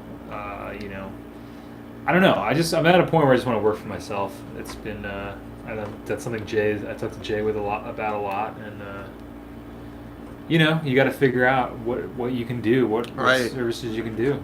I think I was fortunate enough that to have started my repair thing as a side gig to a full-time paying job. So I was building a client base while I was still full-time gainfully employed. But I sort of like, for me anyway, when I finally didn't have a full-time job and I could just do whatever I wanted, like it was really, really fucking hard to decide what it was that I was actually going to do, which made it, I don't know, all the more daunting, I guess, to like be out afloat on my own. If you have no direction, it's really tough to get started on anything. But money and you guys are fucking hilarious. Money and the lack of it is a great motivator, though, when you go out freelance. And Steve said, grow grass, easy money. Yeah. Especially for Jay, he mows all that grass. Yeah. But keep that shit on the down low for sure. Matt said, as they exit the vehicle, I yell, "Don't forget to subscribe to my YouTube channel, you nerds." Yeah, I think I'm gonna start making I have some cars and shit. I'll probably just start handing them out to people. There has been a couple people who are really interested in me when I ride them around, and they're like super supportive. Like when I tell them that I'm doing my creative stuff, and It's kind of like what happened when I took Uber. You got like the dude's whole life story. And Really? shit. Yeah, it was great. well, it's like they kind of Super ask fun. me. Yeah, it's like that's what I love about it. Is obviously I'm providing this service for people who don't have vehicles and can't get around this area, but then also like you meet so many people, and it's like it's so eye opening when you start to see. I meet like so many different people each day, and it's really given me a whole different perspective on like the area I live in and the type of people that live around here, and everybody's so fucking chill and so cool and just trying to do their thing, and it's interesting, man. It's really eye opening, and in a lot of ways, and I enjoy it. But yeah, a lot of people are super supportive. It's funny, like I tell them like I do this, and they either subscribe or they wish me the best of luck or whatever. They're like just like keep doing that, and it's like yeah, of course that's what I'm gonna do. Don't worry. But it's interesting. It's interesting. I don't know. But yeah, that's how I roll. Oh, Bobby said I used to drive a cab and I loved it, but the money I made was mine on like Uber. Yeah. Is it good business? It's all right. It's all right. It's not amazing. It's better than working at the post office, and it's better in the sense of like when the stream's over, I can go fucking drive around for 3 hours if I want and make some money, or if I want to wake up at 6 a.m. and do it, or if I want to, it's enough for now. But I can see like in the future, I don't know. I'm gonna need to get something else, but I think I'll always continue doing it as long as it's available as a side hustle because it's the numbers for me are working out all right. So, like I said, it's not amazing, but it's better than the alternative, and I'm essentially my own boss. Like nobody's telling me I got to turn that shit on. That's the other thing that people have to realize about being a freelance independent person is that like the money will always just be all right. Yeah. Yeah, unless you hit on like the next great thing, like people say, "Oh, what a life!" Out recording this and writing that, and you're driving this and doing, Yeah. task vamps and all that stuff. But like, outsider perspective, that seems great. We should theoretically be stacking the green because there's no big boss man. But Yeah. the fact of the matter is that like when you work for the big boss man, every hour you're there, you're getting paid for. Yeah. When you're doing this, there are so many fucking hours that you work that don't amount to shit. Yeah. You will spend hours upon hours working on tedious fucking dead-end things that people either pull out of or don't come to fruition for whatever reason. And there's not a fucking thing you can do to get that time back or to get paid for that time. So, while it seems like, being I have freelance... a point to make about it, though, yeah. But while it seems like being freelance is like the be all end all, and it's like all fucking teddy bears and fucking rainbows, it's really not. There's a lot of hard work to be done still, even though you're in charge, and there's a ton of pitfalls that you will routinely fall in, even though you know what they are. So anyway, on to you. Yeah, I think that I was just gonna say like the main thing for me that I've always strove to be is time rich rather than monetarily rich, because there's a lot of people that work jobs and they have a lot of money but they don't have any time, and Right. time is your most valuable resource. I don't think I need to tell anybody that. Although I can't pay Chase or Capital One with my time, unfortunately. I did call and ask. But it's They won't always do it. oh really? But it's you can always make money, but you can't get back time. True. And you don't know how much fucking time you got. But you can either. waste a shit ton of time trying to make even a little bit of money also. Sure. You know, But I mean, I would rather spend the time that's mine doing that than, I don't know, be time poor. Yeah, I suppose so. I mean, I think I would rather be rich with my time. I'd rather be able to do the things that I want to do. Ben Franklin, I think the quote is like, man who wakes up and is able to do what he wants to do that day is considered a success, It just depends. What's your level of success? What can you live off of as an individual? Well, what can that... you forego as an individual to do what you want to do? If you want to make music all day and, have a YouTube channel and play music all night and do this shit, that's awesome. But are you willing to sleep in your car? Are you willing to busk on the street? Are you willing to whatever it is that's going to make you do what you want to do. I'm not saying like, you can't not make any money, but for every action there's an opposite and equal reaction. It's like you can do the things that you want to do, and I choose to be time rich, but I fucking live like a bum, man. I mean, I have a lot of nice shit, but I got a lot of that shit when I was full time working. But now things are tight, man. It's like, yeah, I had a lot of nice shit. Now people on Reverb have my nice shit. Yeah, exactly. That's how that went. And I'm slowly. I mean, that's like that whole box of shit I sold like a couple months ago. Is like partially was because I needed the fucking cheddar, man, and also I didn't use it. But, it just depends what you're willing to do for what you want. I want to make music. I want to create shit. I want to connect with people. I want to teach people how to do stuff that I learned how to do, because otherwise then all that stuff that I learned is even more of a waste of my time if you want to be negative, because then it's like I have all this knowledge but it's just going to fucking die with me. Like, yeah, fuck that. Like, at least I can help somebody else do the things that they want to do. And I don't know if it means the rest of my life I'm a fucking I mean, I think we got it pretty good, especially in the United States. Like, I don't know, I can't complain, but things could always be worse, I guess. And it just depends on your perspective. It's like, I don't know, I feel like I'm really going off the rails here. I hope that made sense and I don't sound like a raving idiot. But yeah, I mean, so that's really like the underbelly of the whole thing, I think, really, for the two of us. Yeah. So now you've seen it. Money's too tight to mention. YouTube pay. I mean, I think if you're like a huge YouTuber, it surely does. Like, I mean, I have the videos monetized, but I don't know. I think I don't even know what the number is. It changes every day. Like, it's always different depending on the day. But yeah, if you're like Casey Neistat or somebody, but even those guys, like, I think you get like $1 per 1,000 views on average. So like, unless you're fucking cranking out videos that have crazy amounts of money, but I mean crazy amounts of views, that's what the whole content farm and all those stupid sites or stupid channels like Troom and Life Hacks, DIY Life Hacks, like they're just pushing shit out because they're like making money from it. But somebody like Casey Neistat, he's making probably thousands of dollars off a single video or whatever it is comes out to be. But like, that dude doesn't fucking need that $1,000. Like, if I was at a point where I was making money from YouTube, I don't know, I wouldn't even be. It would be so secondary. It'd be like pocket change to whatever.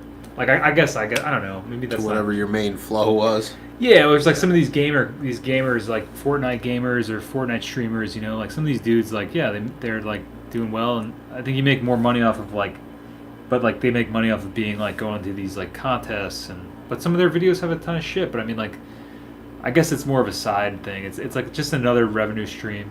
But it's pocket change, and I'm more than happy to have that pocket change. It helps. Any little bit helps with the web fees and whatever we're doing, or it's like, but yeah, it doesn't really pay. I mean, it can pay if you have a huge audience, if you have stuff to sell, if you have merch, if you get brand deals. It just takes time to build it. I'll gladly keep building this up and see what happens with it. I don't know. I don't think there's much of a audience. I never thought I'd have this many people like even interested in the shit I was doing. I never thought I'd get more than like 100 subscribers. So the fact that I'm rounding out on like 2K, that's pretty sick. But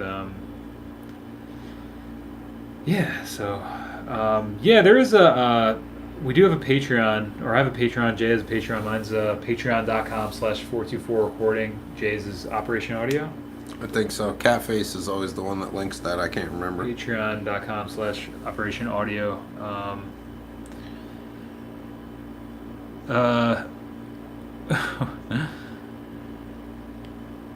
Check him out, Carpetbagger. 425 is an excellent business model. You rule the roost. Yeah, keep scrolling down. But he had 1 million views. What? He goes, fuck, 424. Oh yeah, 424. I've seen your drive an old site. You can do it if you want. Thanks, man. Yeah, that's yeah. I mean, there's always stuff you got to try to do, and that's. I mean, I just feel like I don't want to get into a habit of thinking like I can do stuff with YouTube, because it's like, it's a dream, right? Like, it'd be great to have a business off of this, and that's like a goal, but it's hard. It's a lot of work, and I'm in it for the long haul. Just I'll let you know that for sure. But in the meantime, I definitely gotta do what I gotta do to get the party started. That's your niche. It's growing. Stick with it. If it's any consolation, I was champion your challenge. Tape recording in general. Yeah, of course, Steve. Thank you so much. I appreciate that. I know that you do, and I appreciate you being super positive about it. And all you guys, everybody checking out the stream too. This is fucking sick, Yeah, I'll bump the Patreon if you want to check it out. There's a bunch of different levels. Steve's actually, I think, the highest donating patron. So thanks, Steve. You're fucking awesome, man. I appreciate that. Yeah, it's just patreon.com/424 recording.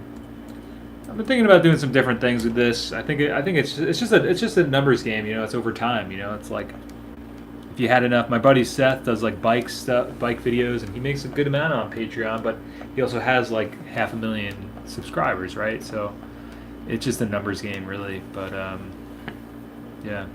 Let me bump Jay's in here too. If you want to check out Jay's operation. I think it's Operation Audio. Yeah, I think so. Yeah, dude. I don't know. How come they're not coming up as links though? I don't know. I think I'm not typing them in right. Whatever. They'll find them. Yeah, you figure it out. If you want to drop a couple bucks on each one or whatever, hit us up. Bobby, if not, it's all good. No worries. I hate building pedals, so no. Pretty much point blank. Well, that's something we've discussed a little bit. I think I think like Jay has a really good talent of doing it. You just don't want to do it, right? I feel like you could do it. Oh, I could do it. I could do a lot of things. But I mean, like, I feel like you have like a unique outlook on it, and you know how to do it really well. So it's like you could build like 20 of those things a month and be good. I probably could, yeah. But you just don't like it. What I don't like is drilling fucking holes.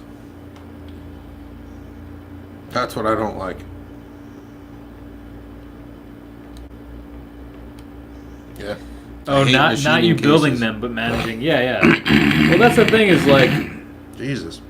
Bobby, it's like you gotta get to the point where you can do that. So, but I feel like to get to that point, you have to like put in the time of building them. I mean, there's a shit ton of fucking prototypes that I've done that are all original circuits, and about nobody gives a flying fuck about that. Get a CNC would be nice if I could get a CNC that cost $0. But yeah, I mean, the reality of that is, first off, you need somebody to do the mechanical engineering and the... What's a CNC? I'm a little in the dark on that. It's basically a computer-controlled milling machine to drill the holes, cut the holes. Matt loves doing it. We can send them all over to him. I used to not mind drilling holes until like fucking 8 years ago, but 8 years worth of building fucking pedals and modifying shit and drilling holes in it, I get the goddamn Greenlee punches out for just about anything I possibly can, and that doesn't include die-cast cases. But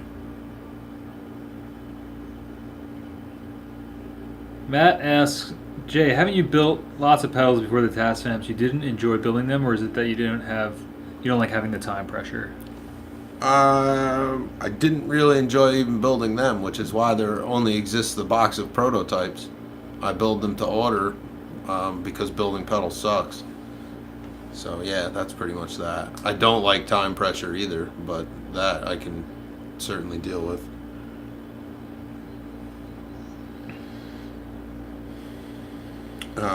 Yeah. I'm not going to touch that one, Bobby. I feel your pain. I like wiring houses, actually. It's funny that comes up.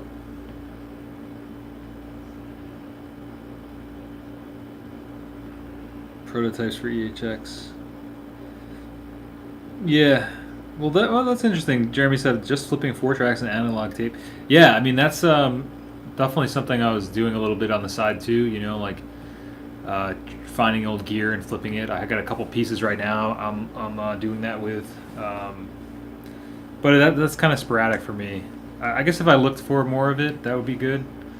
I mean, that's just classic. You know, buy low, sell high. I feel like we each have a lot of like a lot of knowledge about that, especially all you guys too. Probably have been working on stuff and you know buying equipment for long enough time. You see something come up somewhere and you say, hey, that's a good deal. I can get more for that. Like that's a good way to make some cheddar, for sure. I do that as well. I don't know. I don't know how much I've really made from doing it, but you know, especially on my own stuff. You know, like I know how to not lose money buying equipment. Let's put it like that. Jeremy, the market here is not insane. Yeah, that's what I was thinking, David. That's why I got a soldering iron. I'm ready to fucking go. I might start. Take the torch. See what happens. The way to handle the holes, since this seems like a horse that won't die, is to have a mechanical drawing made based on your layout so that the manufacturer of the boxes can CNC machine the holes for you before they're shipped to you. And that is easy enough, except I don't have the software, the measurement shit, or the layout software to generate the kind of files and layouts that they want. Yeah. So really the big hold up with any kind of fucking pedal process really is drilling the fucking holes. The design, the PC board layout, all that bullshit I can do. Every pedal I've built I did art for. But drilling the boxes is the fucking hold up. End quote. But yeah, the market here is not insane. We're too far removed from the city for that to be the thing. You're talking about like the pedal market, 77% increase in sales. Yeah, I mean, I believe it. I mean, there's. I feel like it's only been going up the past like, I don't know, 10 years or however long. Like it seems like the independent pedal maker thing it's been popping off like for real. So yeah. And actually, for the record, on the task vamps, the holes that are left to drill are the most difficult. Those are the holes for the XLRs, and yeah. Oh, cassettes, yeah. But anyway. Yeah, cassettes have been really going up as well in sales too.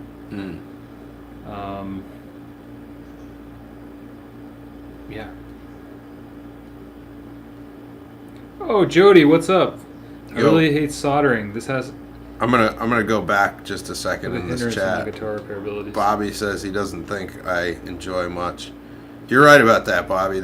I don't enjoy many things, but the things that I do enjoy, I fucking love. And like live streaming. And I do them passionately, in a way that would probably terrify most people. So, yeah, I mean, there's that. Yeah. Jody said, I hate soldering. That has put a hindrance on my guitar repair abilities. Yeah, that's like the main skill you need to know, right? What? Soldering. Oh my god, yeah. Repair, not. It depends on what your guitar repair expertise is supposed to be. I mean, you don't need to know how to solder to refret and dress a neck. Yeah. Although a big fat soldering iron helps I'm sometimes assuming with popping Jody's frets. referring to, I don't know, like internal knobs and pickups and such. The trick with soldering is don't heat it any longer than you have to. Make sure everything's fucking clean when you're working. Yeah, I mean, heat the joint, feed the solder to the joint. Do not paint the solder onto things. A vast majority of things that fail electrically or electronically come down to poorly made connections. So the joint should be silver and flowed out. If it's sort of a gray, ashy looking color, or there's a big buildup of blob of shit on it. Hasn't been heated enough. Oh, But he said I always need an extra hand. well, they make the solder buddy. It's a little weighted base with little clip arms and shit that you can sit pretty much anywhere you want. Yeah, it was, yeah. Oh, Matt, I don't know what that is. Matt said I have access to 5. 5-axis mills. Yeah. 5-axis mills are mills that can machine on 5 different axes. Oh, okay. There's the connection, CNC. Jeremy said. He said he's located in Minnesota. The trick with soldering is pronouncing it properly. How do you pronounce it? Soldering? Am I not pronouncing it right? I don't know. I don't know. Over there, they probably do pronounce the L. Glasgow, yeah. I mean, they do say Glasgow, so maybe it's... I don't even know. Soldering? You say soldering? I know that it's gotta be late over there, man. I know that in 5 or 6 hours in ahead, England, the way they pronounce it is there's like a soft L that happens there.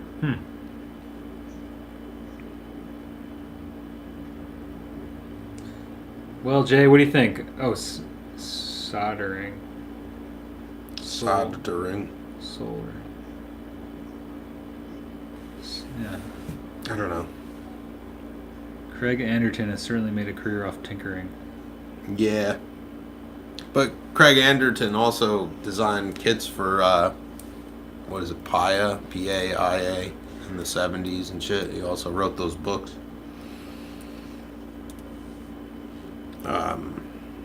Yeah.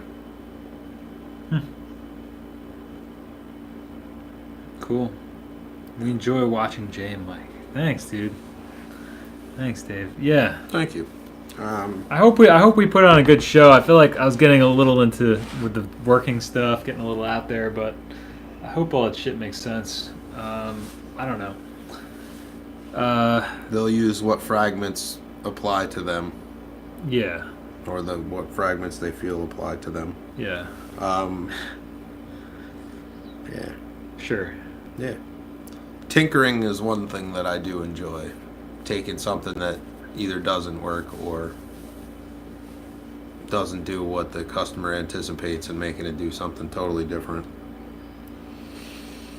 So, yeah. Oh, one of the last things I want to show you guys. Check out my desk. Check it out. I stripped it this past weekend. I'm excited to do some new videos on that. It's gonna look pretty sick. I just got this stripper and I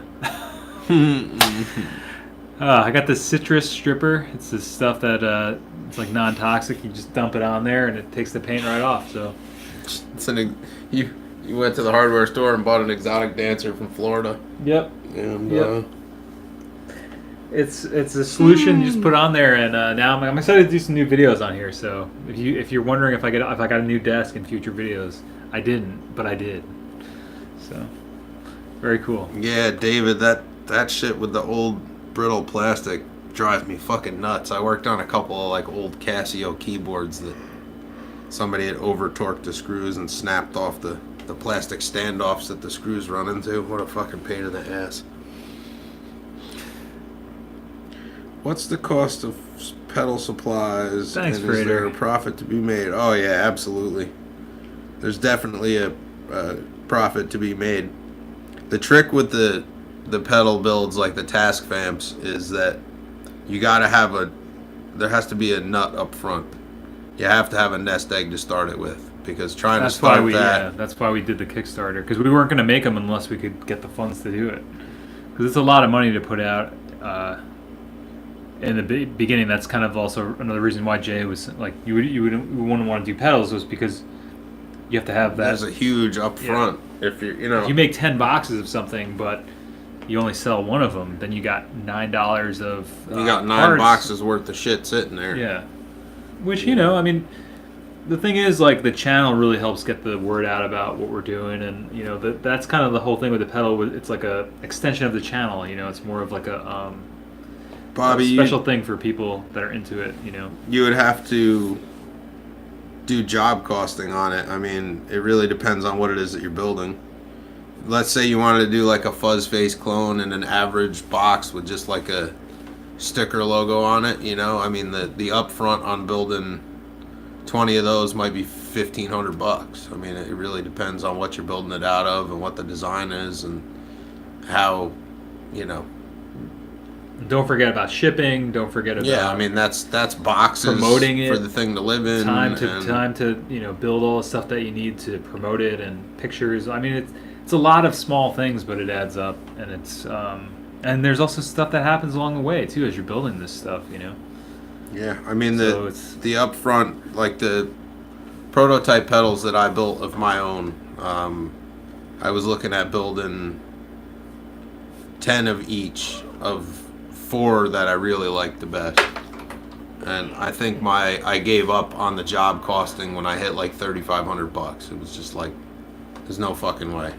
I mean, if you could complete them all, you would make that money back probably, you know, 3 times at least. But it's just, you know, it's, when you're, I guess that goes back to the point about like living this way and working this way. It's like, what seems like not a lot of money to some people is fucking insurmountable to somebody who's living independently in a different way. So and if you have that kind of money sitting around and you want to build pedals, go for it, you know. Yeah, I mean that's really, well, Matt, the thing that escapes me is being able to do, I can do technical drawing, I understand how it works, but I need the software for that layout, and I also need some way to measure down to like the, you know, thousandth of an inch, because that seems to be what everybody wants. You know, and they also want it from the 0 axis, the center of each face of the box, which I have not a clue how to get that started. But anyway. Did you see Dave's question about the 250 project? No. I think you just said the gone off the rails, the cheap plastic. Oh yeah, that I did too. Yeah, sorry, I'm like fading over here fast. You know, thanks guys for the positivity here. This is great. I mean, you guys. Bobby, awesome. What I would say is, if you're interested in making pedals, I think I would look into something like the LPB1 booster. That's a very simple circuit. It's very easy to fit into a small box. And if you can get a handle on building those, you could probably, you know, I mean, an LPB1, I think, from Electro Harmonics is what, like $100 street or something. So yeah, to compete with that, yeah, maybe like $30. They make them really cheap. Do they? Like all those like line boosters, yeah. So that's what your competition would be, you know. I have seen Fiverr, actually. Seen Fiverr, yeah. And yeah, I do stand in the mirror saying, "Are you talking to me?" That's what I was saying before. Is Travis Bickle inspired for sure? I'm just scared to do it because if I don't sell, money doesn't come easy. Exactly. That's exactly the thing, Bobby. That's you need to have a big upfront investment on it, and that's why like the thing with the Taz fans worked, because we have all you beautiful people that are interested in those pedals, and it's very specific. It's a very specific preamp for a very specific group of people. So that's why it worked, you know. And we weren't even sure if it was something people wanted. That's why we kickstarted it. So maybe, Bobby, if you can kickstart it and you have an audience that may be interested in what you want to make, you know, it's specific to that audience. That's why the Task Amp worked. You know, it's because of all you guys. If we weren't doing this, if we didn't, the channel didn't exist, like we weren't streaming all the time and chatting with everybody and, you know, making videos and doing shit, like you got to have some kind of audience for the stuff that you're doing. And that's why, whether that's your music, whether that's pedal business, whether that's recording business, whether that's, you know, a lawn mowing business, like you got to have some sort of, you know, build your brand or build your community online to do that stuff. So it's kind of like, it kind of comes, I think that stuff comes first too, because it's not too hard to do the pedal stuff and build pedals and build simple circuits like Jay's saying and make a cool case for it and take some time to do it. But what takes the time is doing, and that's something we talk about too, like neither one of us want to go to conventions and hawk this shit and be salespeople about it, and if it organically grows from this, if people want more of them, if the word gets out about them, like, I guess it's not off the table of doing more potentially, but it's there's a lot of back end shit with it that unless you want to do that, it's like music, right? It's like you can be the guy that makes the music, or you can be the guy that records it, or you can be the guy that promotes it, but like in today's world, you got to wear all those hats and say, like, if you're going to be a pedal builder, then you got to fucking make the designs, do all the back end shit, do all the front end shit, and then after all that's done, you have to figure out a way to get your word out about this stuff, where that's going to be Instagram, YouTube, and then beyond that, boards. Once you get it out on all those media channels, you still got to figure out a way to make anybody give a fuck about it, right? Because you basically just launched a turd into a septic tank. Right. You look all around, there's pedal turds floating everywhere. Every fucking where you go, there's pedal turds. I mean, maybe because it's our own pedal preamp turd, but I honestly think that the Tascam fills a niche that is not. I know there's people that have made similar things or things that have similar ideas, but like I think it fills a niche that's gone unfilled, and Bobby, there's a small group of people, but whatever. Can you just copy a circuit and sell it? Fuck yeah! You ever see Joyo? You ever hear fucking JHS? Yeah. Fuck yeah, you can just copy a circuit and sell it. That's what a lot of people do. If anybody catches you doing it, you go to court, but happens all the time. Well, the thing is, like, I think there's you can't really copyright that shit, right? It's like hard to. You can patent it. I thought that the patents don't really work though, because of like you could just change like a single value and then it's like something completely different. That's also true. So like that's what a lot of these companies do, Bobby, especially JHS. I mean, not to like drag it through the mud, but like I mean it's known. It's known publicly on the internet that like he's a fuckface. I mean, this stuff is whatever. I mean, however you feel about the dude, however you feel as pedals, like there's tons of people doing that shit. There's only so many designs right now. There's very few people coming out with new shit, and like a lot of stuff is older pedals that have been retweaked and redone.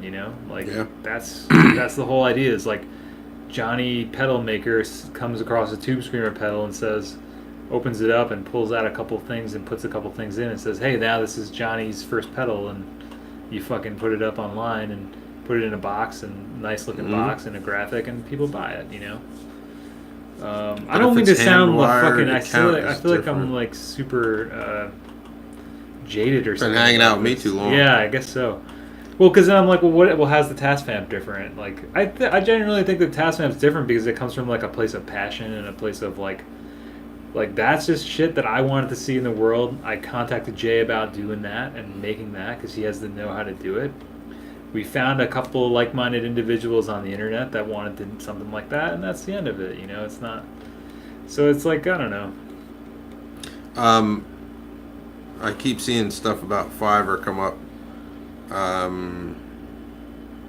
I signed up for Fiverr, but I needed something different. Like it won't let me do it through my phone. It wants me to be on like a desktop computer. Like my netbook wasn't good enough for some reason. So to join Fiverr? Yeah. So I never finished the registration because it wouldn't let me fucking go any further. I wanted to do that because I thought it'd be cool to have like little mixer master projects or whatever. Yeah. I love doing that shit. Getting files in and fucking with it's fun. That's cool. Yeah, maybe they have to try that out. That sounds cool. I've seen some people doing stuff on there. I think Fiverr. I think I remember trying doing it at one point too, or looking at it. And I think there's a lot of people on there too. Fiverr is an app. We're being negative.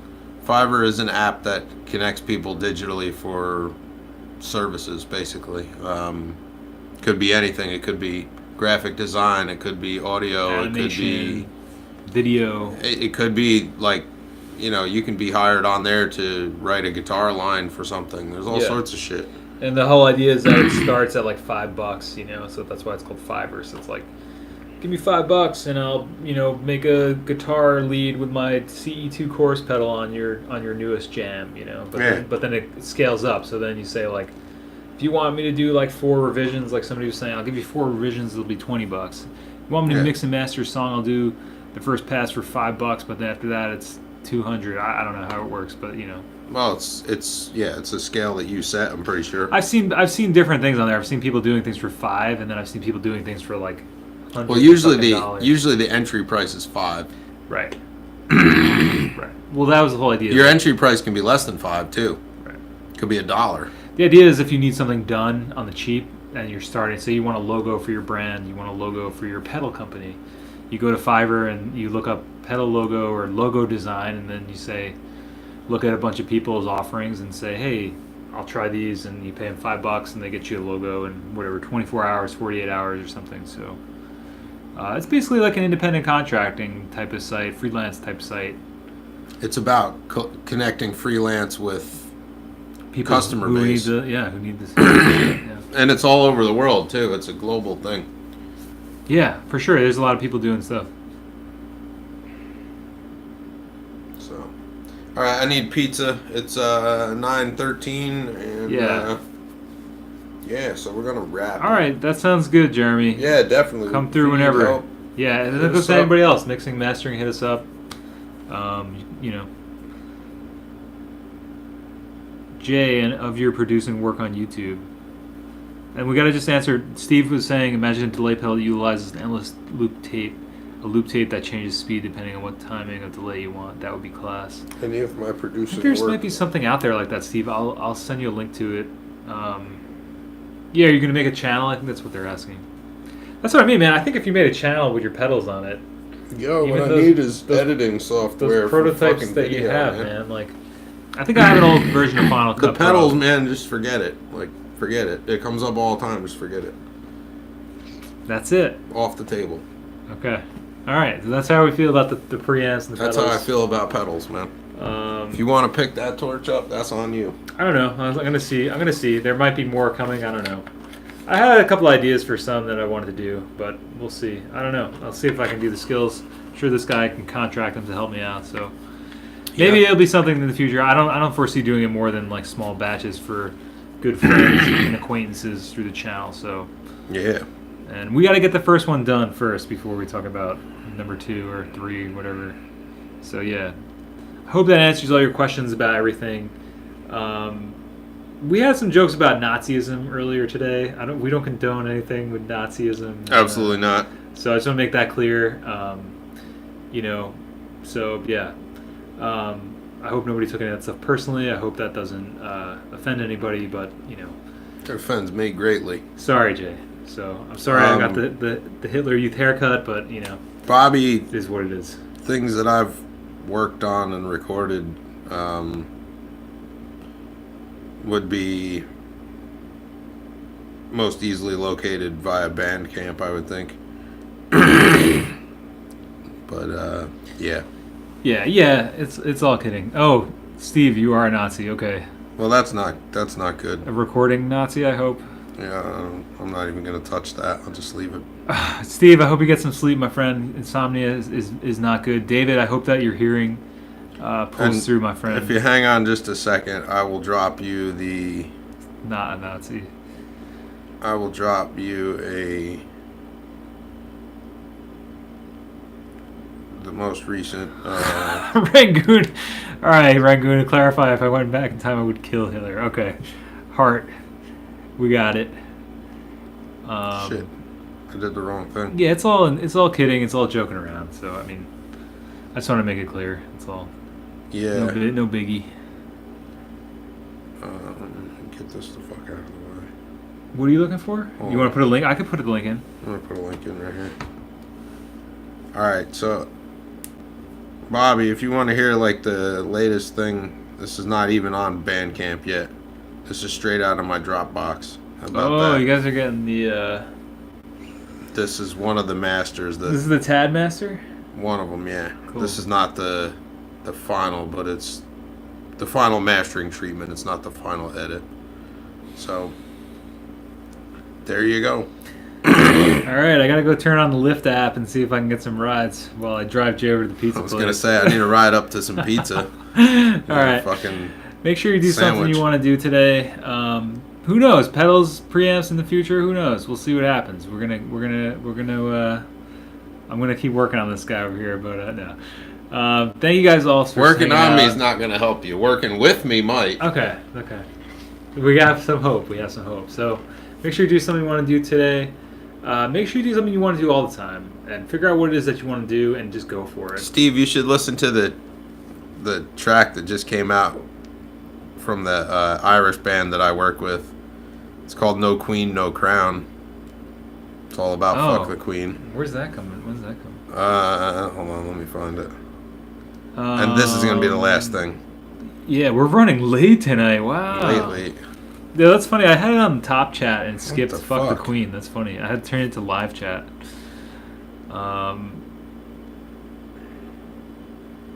Yeah, I don't know what's up with that. Hold on. But yeah. All right. Well, if you're catching the replay, thanks for watching all the way to the end. We do these streams every Wednesdays at 7 p.m. Eastern. Come through with your questions. Come through to Hangout. Come through to chat with the Task Fam. Come through to just have a good time. We're just having a fun here, talking about music, recording, whatevs comes across our desk here. Yeah. So definitely, Jesus, if I can find the fucking thing. definitely come back through. Appreciate all you guys for coming out. Good to see some of you guys. Steven, I know it's late over in Scotland. Thank you so much. All our EU friends out there. Canadian buds, David, our Mississippi brethren, Matt, perfect attendance as per usual, and all the rest of you guys. So this is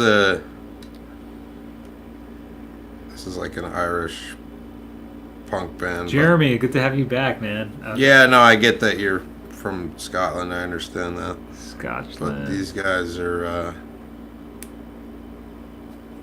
well, whatever. There's a song on this record that I'm about to launch, though. Don't play it. Don't play it. Wish you all the best of health. All right, I won't play it then. You got it. All right, Steve. We'll catch you on the flippity floppity. It's probably riddled with anti-CA. I don't know what that is. Anti-Canadian. Yeah, I don't know. Anti-California. I think Steve meant he's not from the EU, right? Because it's not. Is that not part of the EU? Anti-Cali. That'd be a good song title. Yeah, I don't know. All right, whatever. I'll skip the link. Yeah, we're gonna wrap up. All right, fam. We'll catch you guys on the flip flop, and make sure you do something you want to do. Each and every single day. Thanks, Rangoon. Thanks for coming through. Catch yous next Wednesday. Yeah, next Wednesday, 7 p.m. Eastern. Email him, email me. You know what the drill is already. Later, boys. Thanks, Matt, for all the awesome questions. Hopefully we answered all. Jeremy, good to see you. Thanks, Steve. Thanks, Twin. Thanks for coming back. We'll see you next week, my friend. Yeah. Later. Peace out. I can't get it to shut off. What the fuck?